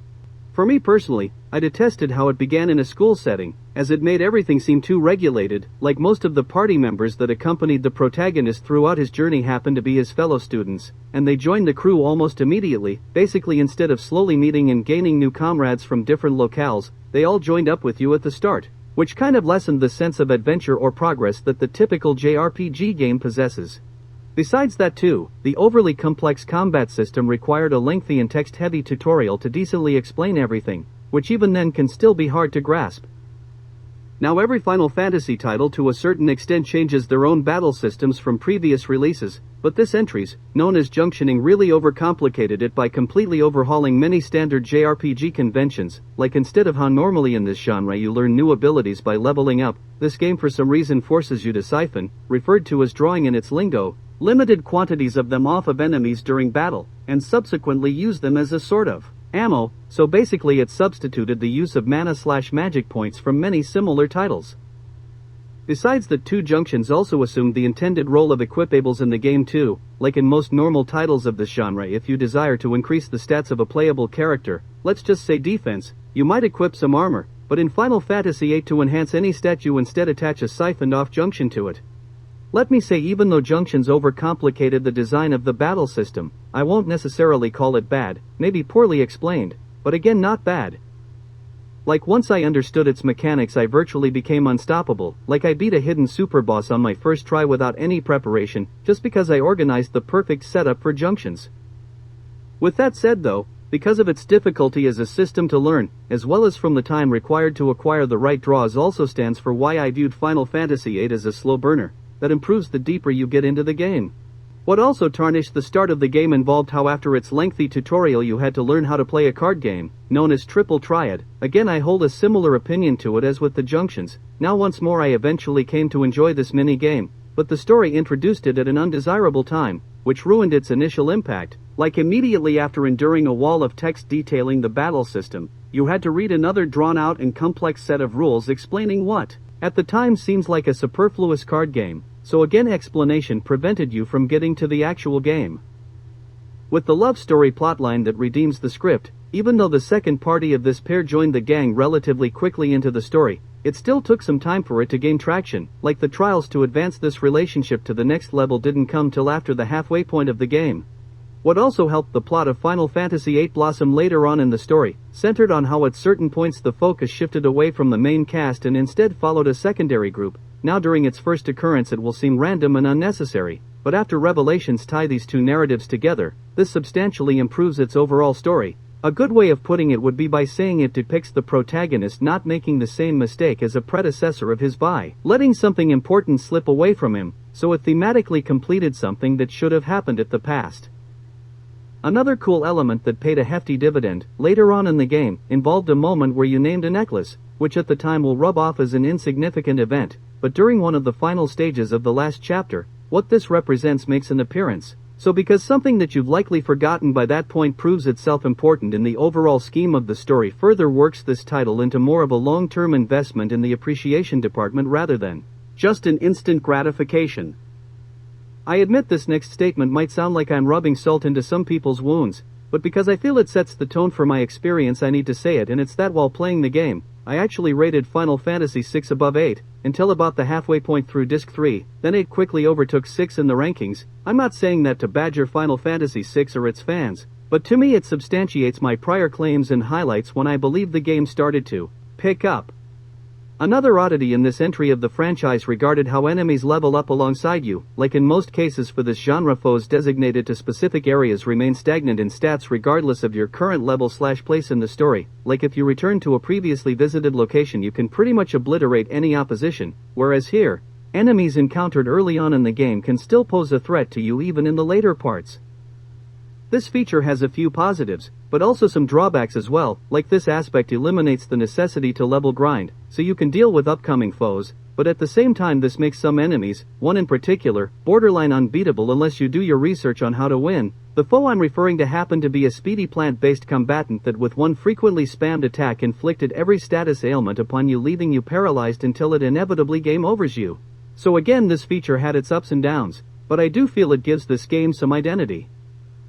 Lastly, I should say Final Fantasy VIII is a well above average title, but because it released off the heels of a masterpiece in Final Fantasy VII that raised expectations to near unreachable levels, and because of that I think this game gets an unfair shake. Like 8 has a great sci-fi setting, but 7 has an absolutely masterful one, so because this sequel has something to measure up to, it in comparison looks lower than what it actually is in reality. So, again, a good game that likely gets judged too harshly because of expectations. 100. Super Mario Sunshine. Overall, even though I'm a big fan of the Nintendo GameCube, it's either my third or fourth favorite video game system. I have to admit it got off to a rocky start, especially since its predecessor console released several genre-defining games that certainly raised the bar to such heights that future titles struggled to live up to, and that leads me to my first point. Now, Super Mario 64 crafted one of the most freeing experiences in all of gaming. Now, in contrast, everything about its sequel, Super Mario Sunshine, felt like it restricted its possibilities. For example, this game followed a beach/tropical island motif, so its levels had to remain within that thematic vicinity, whereas the prior worlds of Mario 64 could go anywhere: an icy mountain, a volcano, a sandy desert, or the bottom of a lake. So it felt like Sunshine lacked the regional diversity of its predecessor. Now, I'm not calling these stages bad per se, they decently fleshed out what they could. Like one world emphasized vertical gameplay such as diving deep into the ocean's depths, or scaling the cliffs above, and another one involves traversing a boatyard along a seaside harbor. But overall, even though these locations somewhat differ, they still just lack the innate variety that made 3D platformers famous. In its defense, revolving around one single theme makes it unique, so in a certain sense I give it bonus points for being different. But without the variety I can't rank it among the best of its genre. Similarly, the level progression of Sunshine felt more restrictive than Mario 64's as well. For example, when first entering a world you have to select which shine, this title's collectible item, to advance onto the next level, to collect, and you really couldn't deviate from that path. You can explore the area, but you can't seek a different shine from the one you picked. Now in Mario 64, under most circumstances you could find alternative stars to collect separate from the selected objective. Admittedly, hearing this spoken may not sound like it's all that big a deal, but Sunshine removing this feature takes away some of the excitement of accidentally stumbling upon something other than what you selected at the start of the level. To be fair, I should mention that each world has its own secret shine that you can discover during a main objective, but regardless, other than those few instances, you're still stuck basically following a script. While still on the topic of level progression, this title felt restrictive in another sense, where to face the final boss and beat the game you had to gather the first 6 shines from each world, and drench their respective Shadow Marios in water, so it required you to complete certain tasks to finish the story. In contrast, with Mario 64, all you had to do to reach the end was collect a certain number of stars, and it didn't matter where they came from, whether they originated from a side objective, or if you got them from a main world.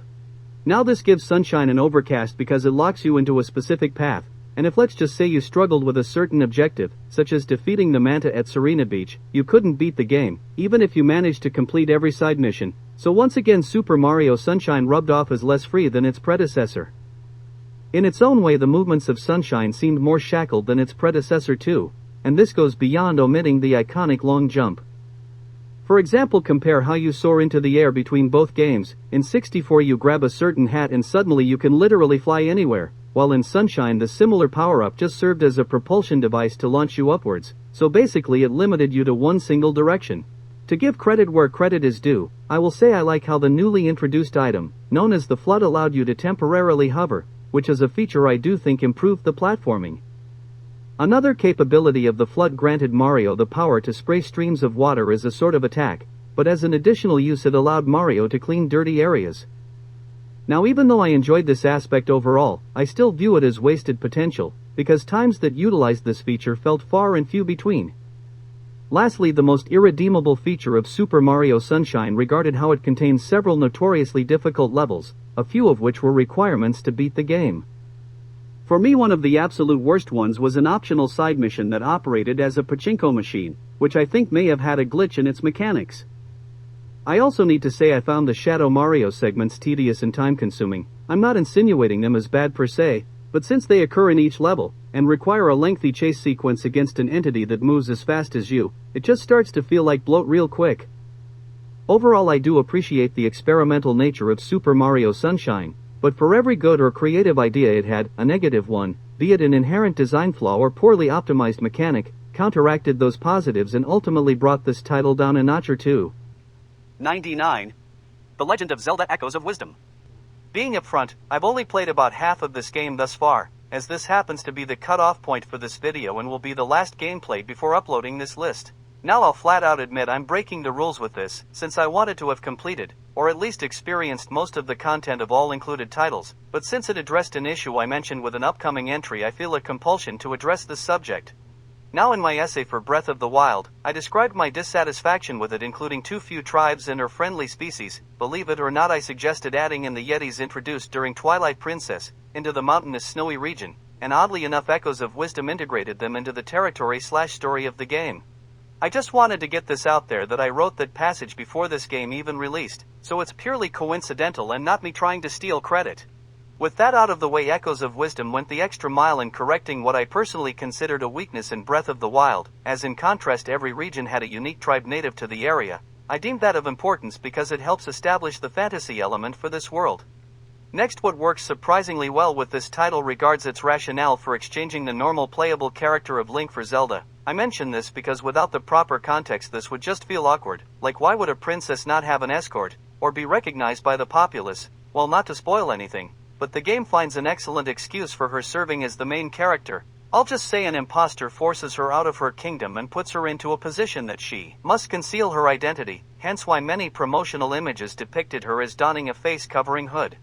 Though you can argue this slights Link, or at least the 2D portrayals of him, I'm happy about the fact that this entry broke away from requiring certain items to perform menial tasks, like Zelda doesn't need flippers to swim, or some kind of power gloves to lift up knee-sized stones. Now even though inclusions like these serve as a manner in how a game can display progression, by being able to perform previously impossible feats, it just felt like it wrote the protagonist as too feeble in doing so, so again I'm happy that the series finally broke off from this tradition. One of the other cool new aspects of this title involved how it added a greater sense of free roam to the game. For example, many top-down 2D style games use background objects, such as trees or stones to lock the player into certain areas. Well, with Zelda's new powers, she can now actually walk over these boundary-establishing objects to gain access to new locations without having to obey specific routes, which besides improving the sense of exploration, also allows for more hidden secret areas to stumble upon. Switching gears, I have to admit the combat can be a little boring here, which to be fair I generally find battles in 2D Zelda games boring anyway. Being upfront, there's something innately more fun about swinging a sword in 3D than 2D, but I think Echoes takes it a step even beneath most other top-down renditions, like she has to summon things to fight on her behalf. So many times the combat feels uninvolved, like quite often you just have to wait around in the corner waiting for the enemy to fall, so it tacks on a little extra time and doesn't even create a sense of immersion either. The game does slightly remedy this though, as later on she acquires an item or two, so she can assist in battle. For spoilers' sake I'll leave it at that. With that said though, I mostly find only the smaller enemies boring, as the bosses and bigger opponents usually require tactics to beat, so they can be more interesting and engaging to fight. With Zelda's new ability to clone certain objects, I definitely have to say this results in many great puzzles, and it feels cool to have traps from prior entries at your disposal as well. To end this off, since I have not completed this game, and with this being a 2D puzzle-oriented Zelda title, my opinion of Echoes of Wisdom is subject to change, but I'll rank it here for now. 98. Soul Calibur 2. To start off, one of the major selling points of this fighting game involved how each different console release received their own unique guest character, which at the time of my purchase I did not know, as I bought this title because after watching a friend play this game, and from that experience I noticed the inclusion of the comic book character of Spawn in the roster, and since at the time I considered myself a fan of his titular movie, I ended up buying the game. If back in the day I knew each version possessed different guest characters, I probably would have gone with the GameCube version instead, since I prefer the character of Link overall. Onto the game itself. Now, when I first witnessed this title played, it stood out from almost every other fighting game I had ever seen before, and that instantly intrigued me. Firstly, in the sense that its fighting system revolved around how every character wielded a weapon instead of simply using their fist, which for me at least was a first. Admittedly, I've come to learn that other titles did this prior. The previously mentioned Mace, The Dark Age, and since this release has a 2 on the end of its name, that means its predecessor likely followed suit as well. But anyways, this feature being new to me instantly piqued my attention, since it completely diverged and operated differently from any fighting game I had ever played. Similarly, Soul Calibur 2 rectified a recurring issue I have with most fighting games, especially with ones that released prior to this generation, being that they often felt bare bones in the content department, in terms of a sense of progress, usually offer nothing more than a repetitive arcade mode or the occasional set of unlockable characters, so relatively minimal advancement from where you started. But through the implementation of weapons into the arsenals of the fighters, it greatly added more amelioration to this title. For example, after winning in-game matches, you won prize money, which could be used to purchase stronger variants of all the characters' weapons, which really helped make you aware of how far you have come since first booting up the game. In addition to that, with newer weapons being visually different from previous ones on the battlefield also felt cool. Like back when I first played this game, the idea that a single article on a character's in-battle appearance could change without just being an entirely different secondary outfit/palette swap borderline felt futuristic. Again, in all likelihood other fighting games did this prior, but at the time the sheer attention to detail highly impressed me. What also added layers of substance to Soul Calibur 2 involved how it possessed an adventure/challenge mode that took place on a map-like board, which in terms of content really went beyond the prior era's format that often only consisted of either just an arcade or versus mode, as it created more objective-based tasks/gameplay. In regards to the roster of fighters, them using weapons in combat helped break them off from many existing fighting game archetypes. To be fair, if you look and examine the material hard enough, you probably could find some rehashing of tropes, such as the attractive, eye candy roll or the occupational-based character, something like a samurai or ninja, but still the usage of weapons really separates them from the bulk of its genre. I remember one thing that really stood out to me at the time pertained to how one fighter wielded a bow staff, and using him during a few matches helped me realize the importance of speed and reach in fighting games. Besides, the 2 as long spear-like weapon guaranteed easy victories via ring-outs in battles, which happens to be a feature I've always been fond of with games belonging to this genre, so that's another bonus. Even though this really only applied to one person, I really liked how the designs of characters could tell a story in and of itself. Like one fighter named Nightmare, in his base outfit assumed the appearance of a fiendish knight and harbored a massive blade, while in his secondary costume he went armorless, which revealed that underneath his normal attire, he sported long blonde hair, and that the arm that held the sword looked cursed, as it looked demonic in comparison to the rest of his figure, while also featuring dendritic veins stemming from it that perforated into his unaffected main body. Anyway, just seeing this character in action fascinated me, since it through appearance rather than with text taught me about his own narrative, as it in essence told the tale of a man who in a past life was likely a good person, but in using a tainted blade he fell under its spell and became corrupted. In addition to that, the contrast of his depictions also helped me better understand the use of themes in media, as his armored form clearly embodied something devilish, while his human body likely intended to represent something more pure and innocent. So yes, Soul Calibur 2 possibly sharpened my analytical skills. Lastly, the final element of this game that sealed the deal for me regarded how through its cast, music, narration, and various stages it presented itself with a more regal or aristocratic aesthetic or tone, contrasting how other fighting game series traditionally aim for a gritty or bloodthirsty mood. Now I don't necessarily favor the more exuberant vibe of Soul Calibur, but its unusualness gives it a more unique identity within the genre. Besides that too, being different wasn't the only strength with this aesthetic, as it actually excelled in how it utilized this quality. Like the outfits of the fighters promote the image of them belonging to nobility, many stages looked the part of lavish temples or castles, and in addition to that the music sounded more orchestral oriented rather than electronic based, which uses a certain classiness. Overall, the style and aesthetic of Soul Calibur 2 lured me into its world, and how its additional content expanded upon its existing genre. sunk its tendrils into my brain, much as how it did to Nightmare, and cemented its status as a great fighting game. 97. The Legend of Zelda, Link's Awakening DX. Considering how this debuted on a handheld system, some might find this beating out actual home console releases from this franchise surprising, but I still firmly stand by this ranking. For the record, I played the Game Boy Color version of this game, not the more recent Switch re-release. In all honesty, I actually prefer this retro art style over the high-definition, but plastic-looking remake. Since I already discussed this with the previously covered A Link Between Worlds, you've probably already guessed this by now, but I also controversially rate this title above the highly touted prior entry of this franchise, A Link to the Past, primarily for the same reasons as I did for Worlds. Like again, it featured a far more interesting cast of supporting characters. One manner involved cameo appearances from other popular Nintendo properties, such as the Chain Chomps from Mario, Kirby, Dr. Wright from SimCity, a photo of Princess Peach, or Wart the antagonist from Super Mario Bros. 2, so due to their appearances in other works, these references likely play off an established bond you might have with said depiction, which almost innately makes you feel like you have an existing relationship with their character. Besides that, I just find Link's Awakening a far more personable experience than A Link to the Past. Like in more intimate moments, certain characters reveal their dreams and aspirations to you, which make them seem like less of space-filling drones and more of actualized, fleshed-out characters, thus writing them as more memorable in the process. On top of that too, the game throws in fantastical idiosyncrasies to provide the world more identity, like for some reason the island that this story takes place on features a village consisting entirely of talking animals, which immediately for me makes its setting more interesting than if it just housed normal human towns. In addition to that, you also encounter other wondrous creatures like a mermaid and a ghost, further increasing the uniqueness of the world.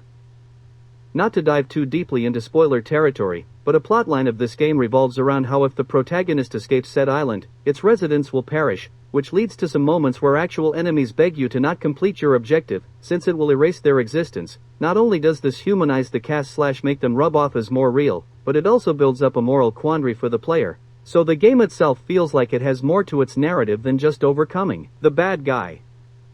On a similar note, what convinced me to place this title above A Link Between Worlds regards how its narrative didn't follow the franchise's typical plotline of rescuing the princess, meaning that within the series it acts as a bit of an outlier.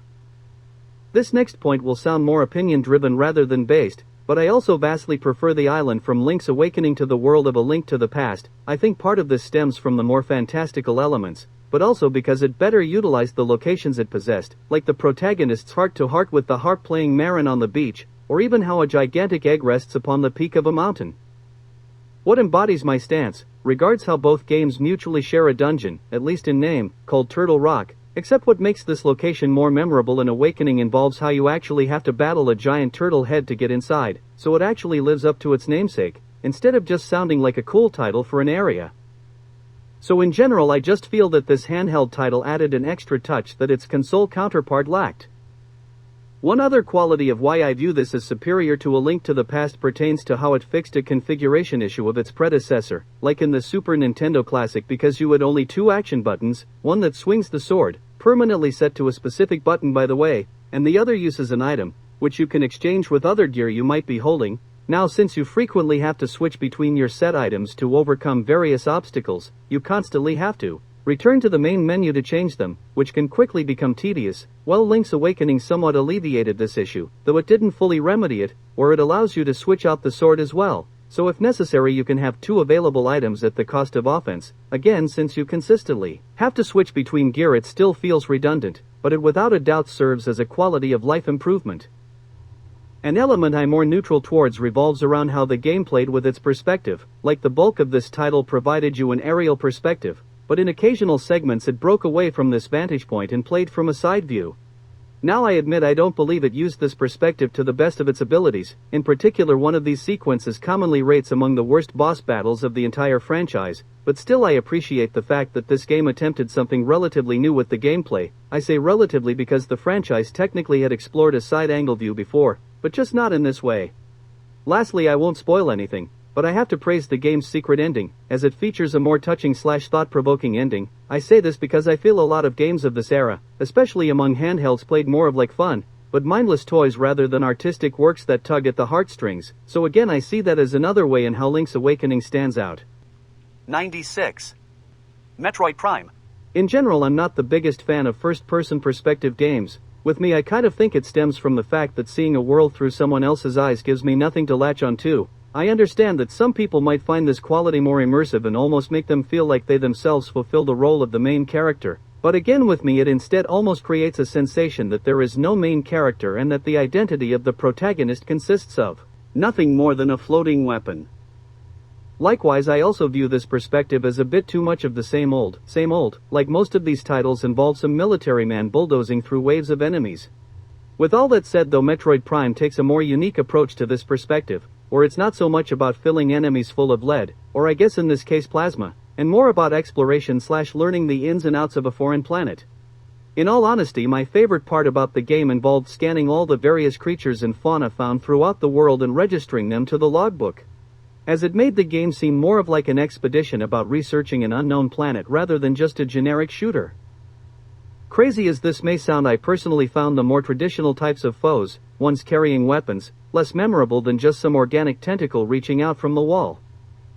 What also supports my prior assertion revolves around how the world consists of one single map where everything interconnects, which kind of made this world feel more alive or like a natural ecosystem.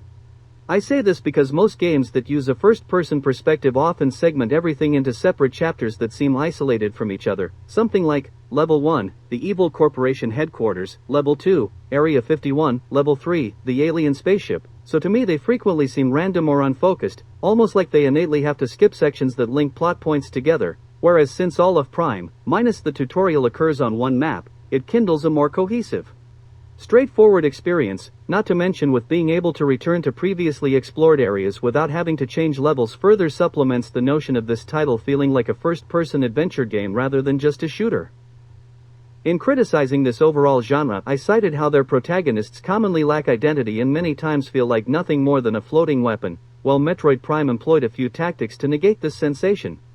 For example, when its leading lady assumed the morph ball form, the camera would go third-person perspective to show it occur, which visually helps create an impression that an actual body exists behind the view. Not only that, an ability like rolling up into a ball almost automatically brings identity to its hero, like this genre's standard generic military man protagonist couldn't replicate this feat, so it makes this game and its lead unique. Interestingly, even though Metroid Prime has you viewing through the eyes of its main character, under certain conditions you can see the reflection of her face inside her visor. I wouldn't necessarily call this a strong enough quality to say it proves that someone exists behind the weapon, but aesthetically it makes for a cool feature. Addressing Prime's infamous difficulty concerns, I think some people overstate this issue. I'm not denying its existence, but I think this mostly applies to the final stages of the game, rather than its entirety. Plus, the franchise itself already has a high difficulty ceiling in and of itself, so you should probably expect a little challenge anyways, and in all honesty, as of now for Metroid games I've played, this one gave me the least amount of trouble out of them. Being upfront, much of my appreciation for the game stems from how it deconstructed a genre I'm not necessarily keen on, but with that said, I still enjoyed my time with it and I'm not solely ranking it high out of respect for what it accomplished. 95. Earthworm Jim. Due to the merciless difficulty of this game, I never managed to make it past level 4, let alone complete it. I mention that because an initial unwritten prerequisite for this list required me to finish or at least experienced most of each included title, but because Earthworm Jim had such an impact on me, I made a special exemption. As I've already stated, I'm not particularly fond of 2D platformers, the genre of which this game classifies as, but this title absolutely excelled in what I personally value the most in a video game, atmosphere, and again I mention how in my opinion this era usually struggled in this aspect. One manner in how it flourished in this category involved the use of color in the backgrounds of the levels, all of which occurred on different planets. For example, the opening of the game takes place on a junkyard-like planet with a green backdrop, and that supplements the nature of this world feeling polluted or sickly. Level 2, otherwise known as Planet Heck, resembles a fiery hell and thus possesses a reddish-orange glow. By the way, in the background you can see the silhouette of a cat-like demon menacingly dancing on top of a pillar, all of which suggest a mood of suffering, like flames consuming people. The final level I reached involves bungee jumping against a boogerman. Now the background at the drop-off point consisted of a peaceful blue sky, while its depths assumed a greener tone, with a green slimy, monster-infested river below, which again connotes something nasty, gross, or polluted. A segment beyond my childhood capabilities, featured a near pitch black room where all you could see would be the red eyes of your enemies, with the final one being a massive pair that you have to flee from instead of fight. The game also made great use of sound effects, such as screams on Planet Heck, aiding in the mood-setting image of this world serving as a place of torment. Likewise, the titular lead uttered many iconic catchphrases like, "Whoa Nelly," "Plasma," or "Groovy," all of which add personality to his character.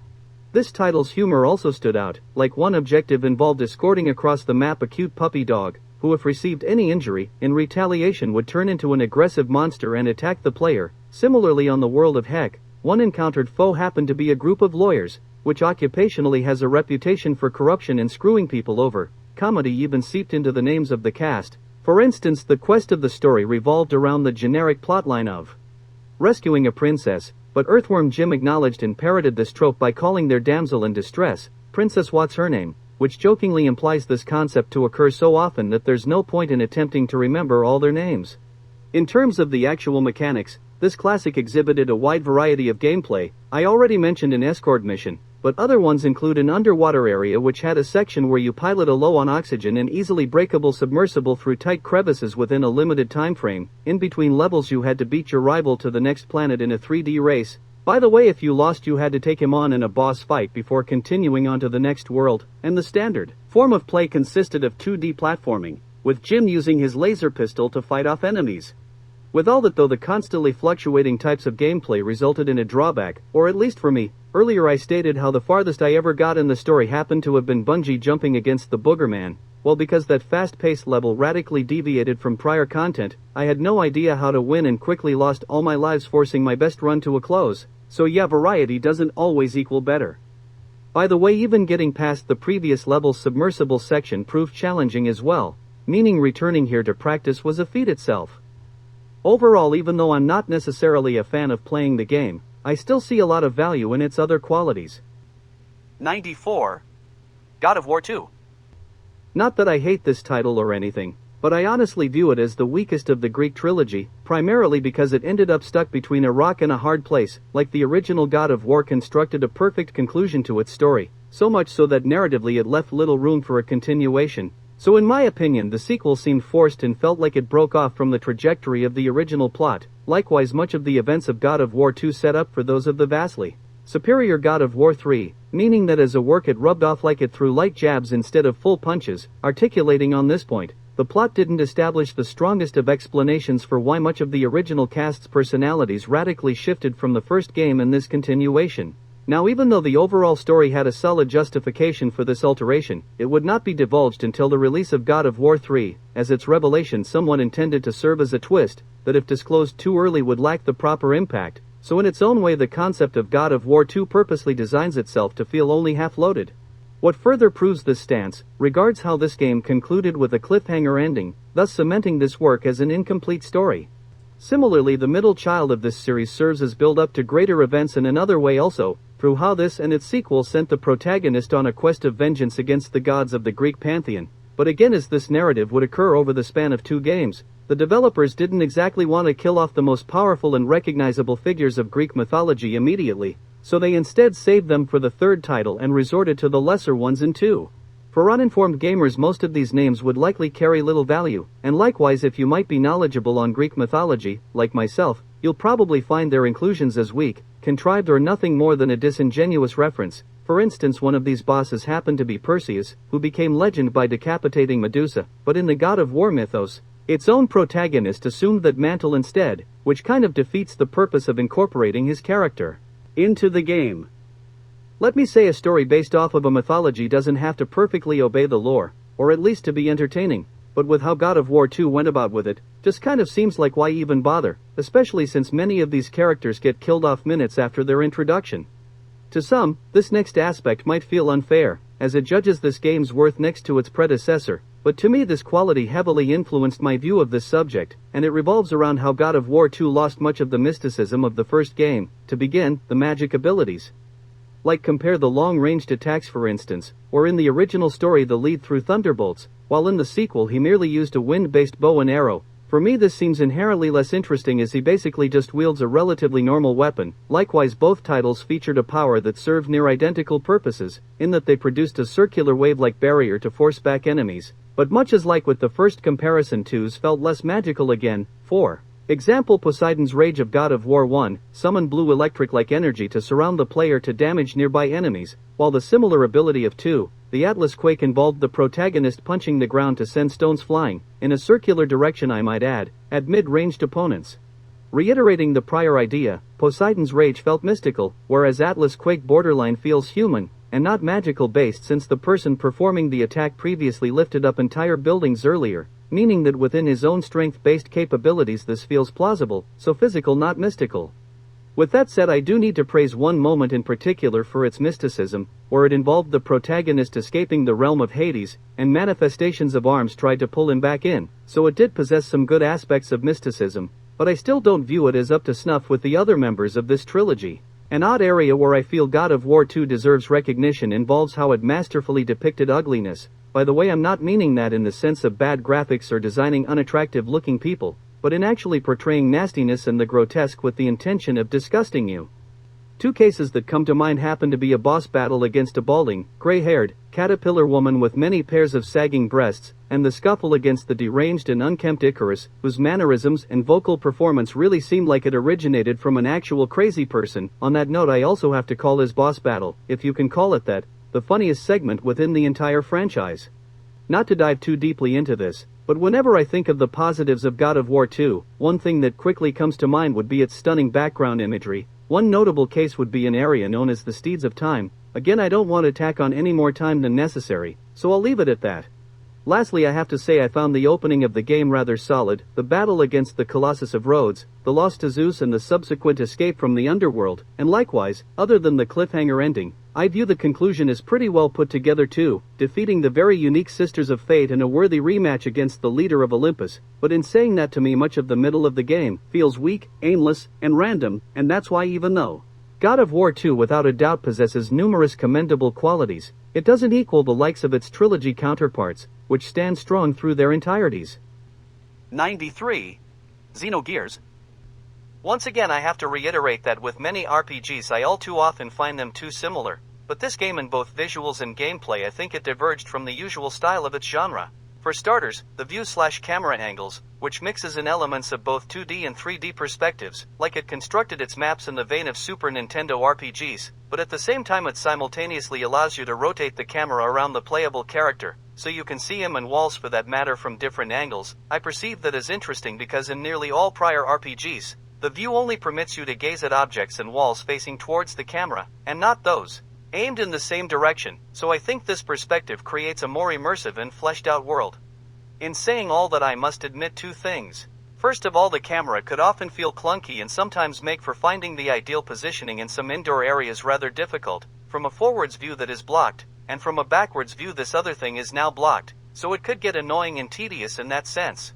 Secondly, even though this use of camera rarely ever frequents this genre, I should say some other series employed this same perspective too. Personally, I've never played them, but I've heard the later games of the Breath of Fire franchise implemented this style as well. But anyways, it's uncommon enough that it still carves out a visual uniqueness for Xenogears.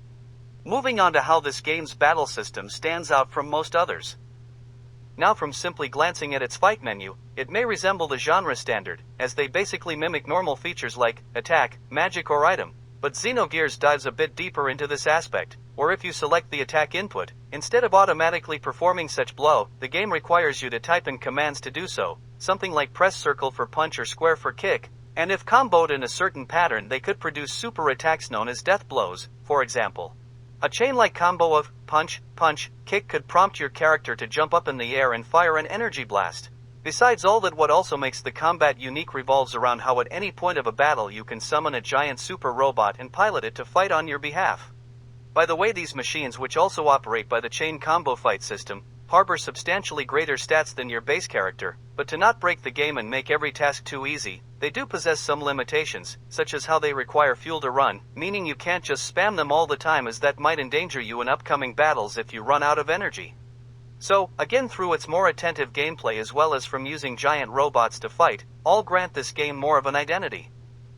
Interestingly, the original script of the game served as a proposed idea for Final Fantasy VII. Now, despite its ultimate rejection, they still share many noteworthy similarities.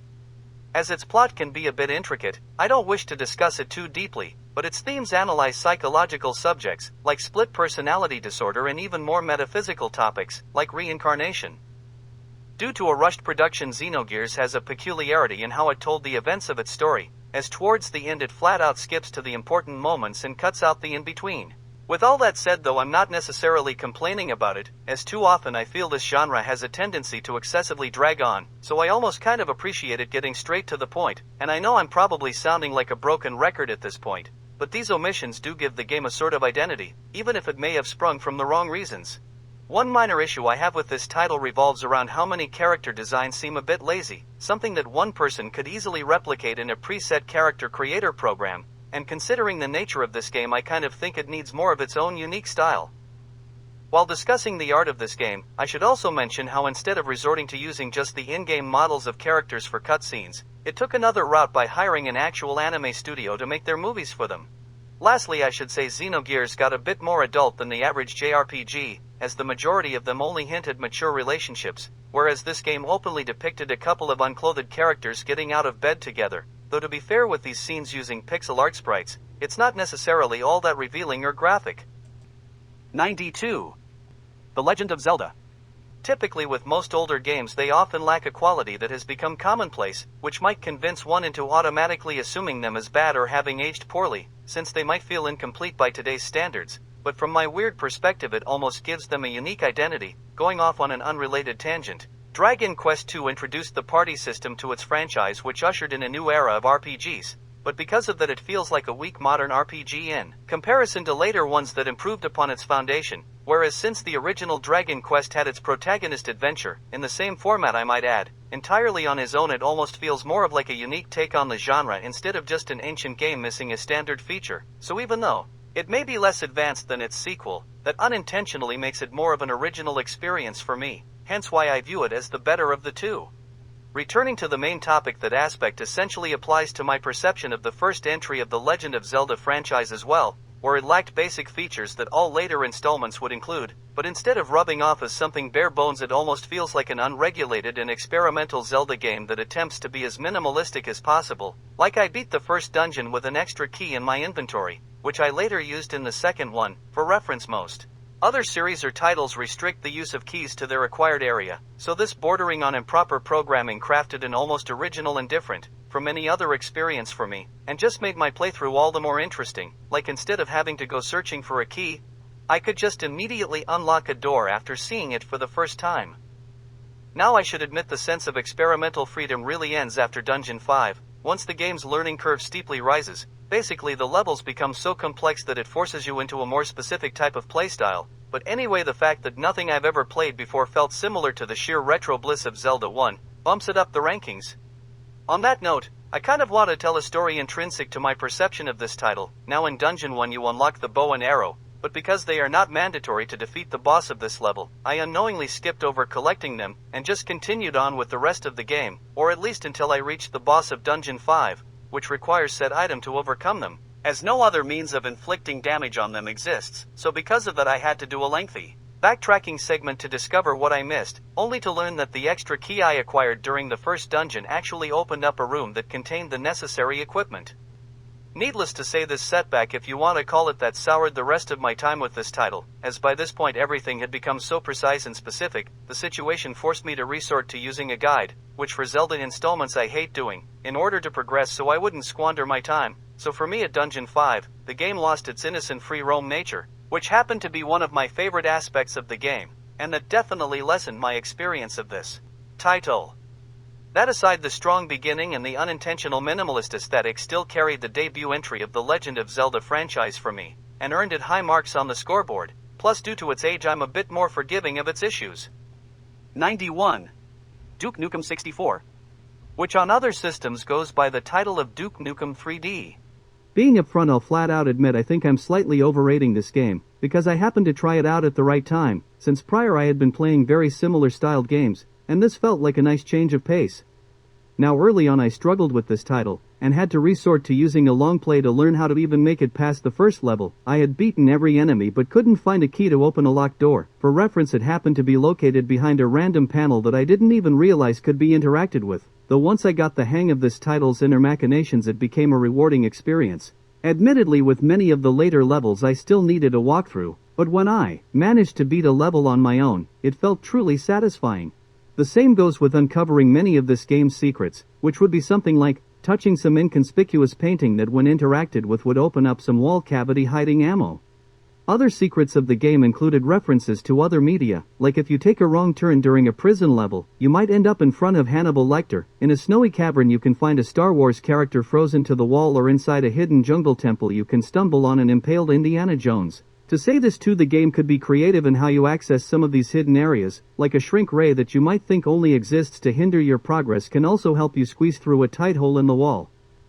As a concept, much of this game loosely satirizes the hyper-masculine, macho man, action films of the 80s, but without ever feeling condescending or insulting.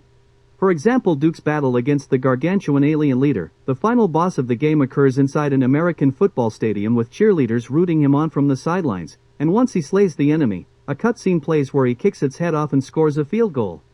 To sum it up, Duke Nukem 64, it has thrills of an action movie, but it doesn't feel like you're losing any brain cells playing it, since it comes across like you're in on an inside joke. Anyway, I think now might be the right time to cut this video off, but before I go, let me just say, in the overall scheme of things, 132 is a relatively small number, so if in your opinion a favorite game of yours ranked too low, that doesn't mean it is bad, it just has an unfathomable amount of competition.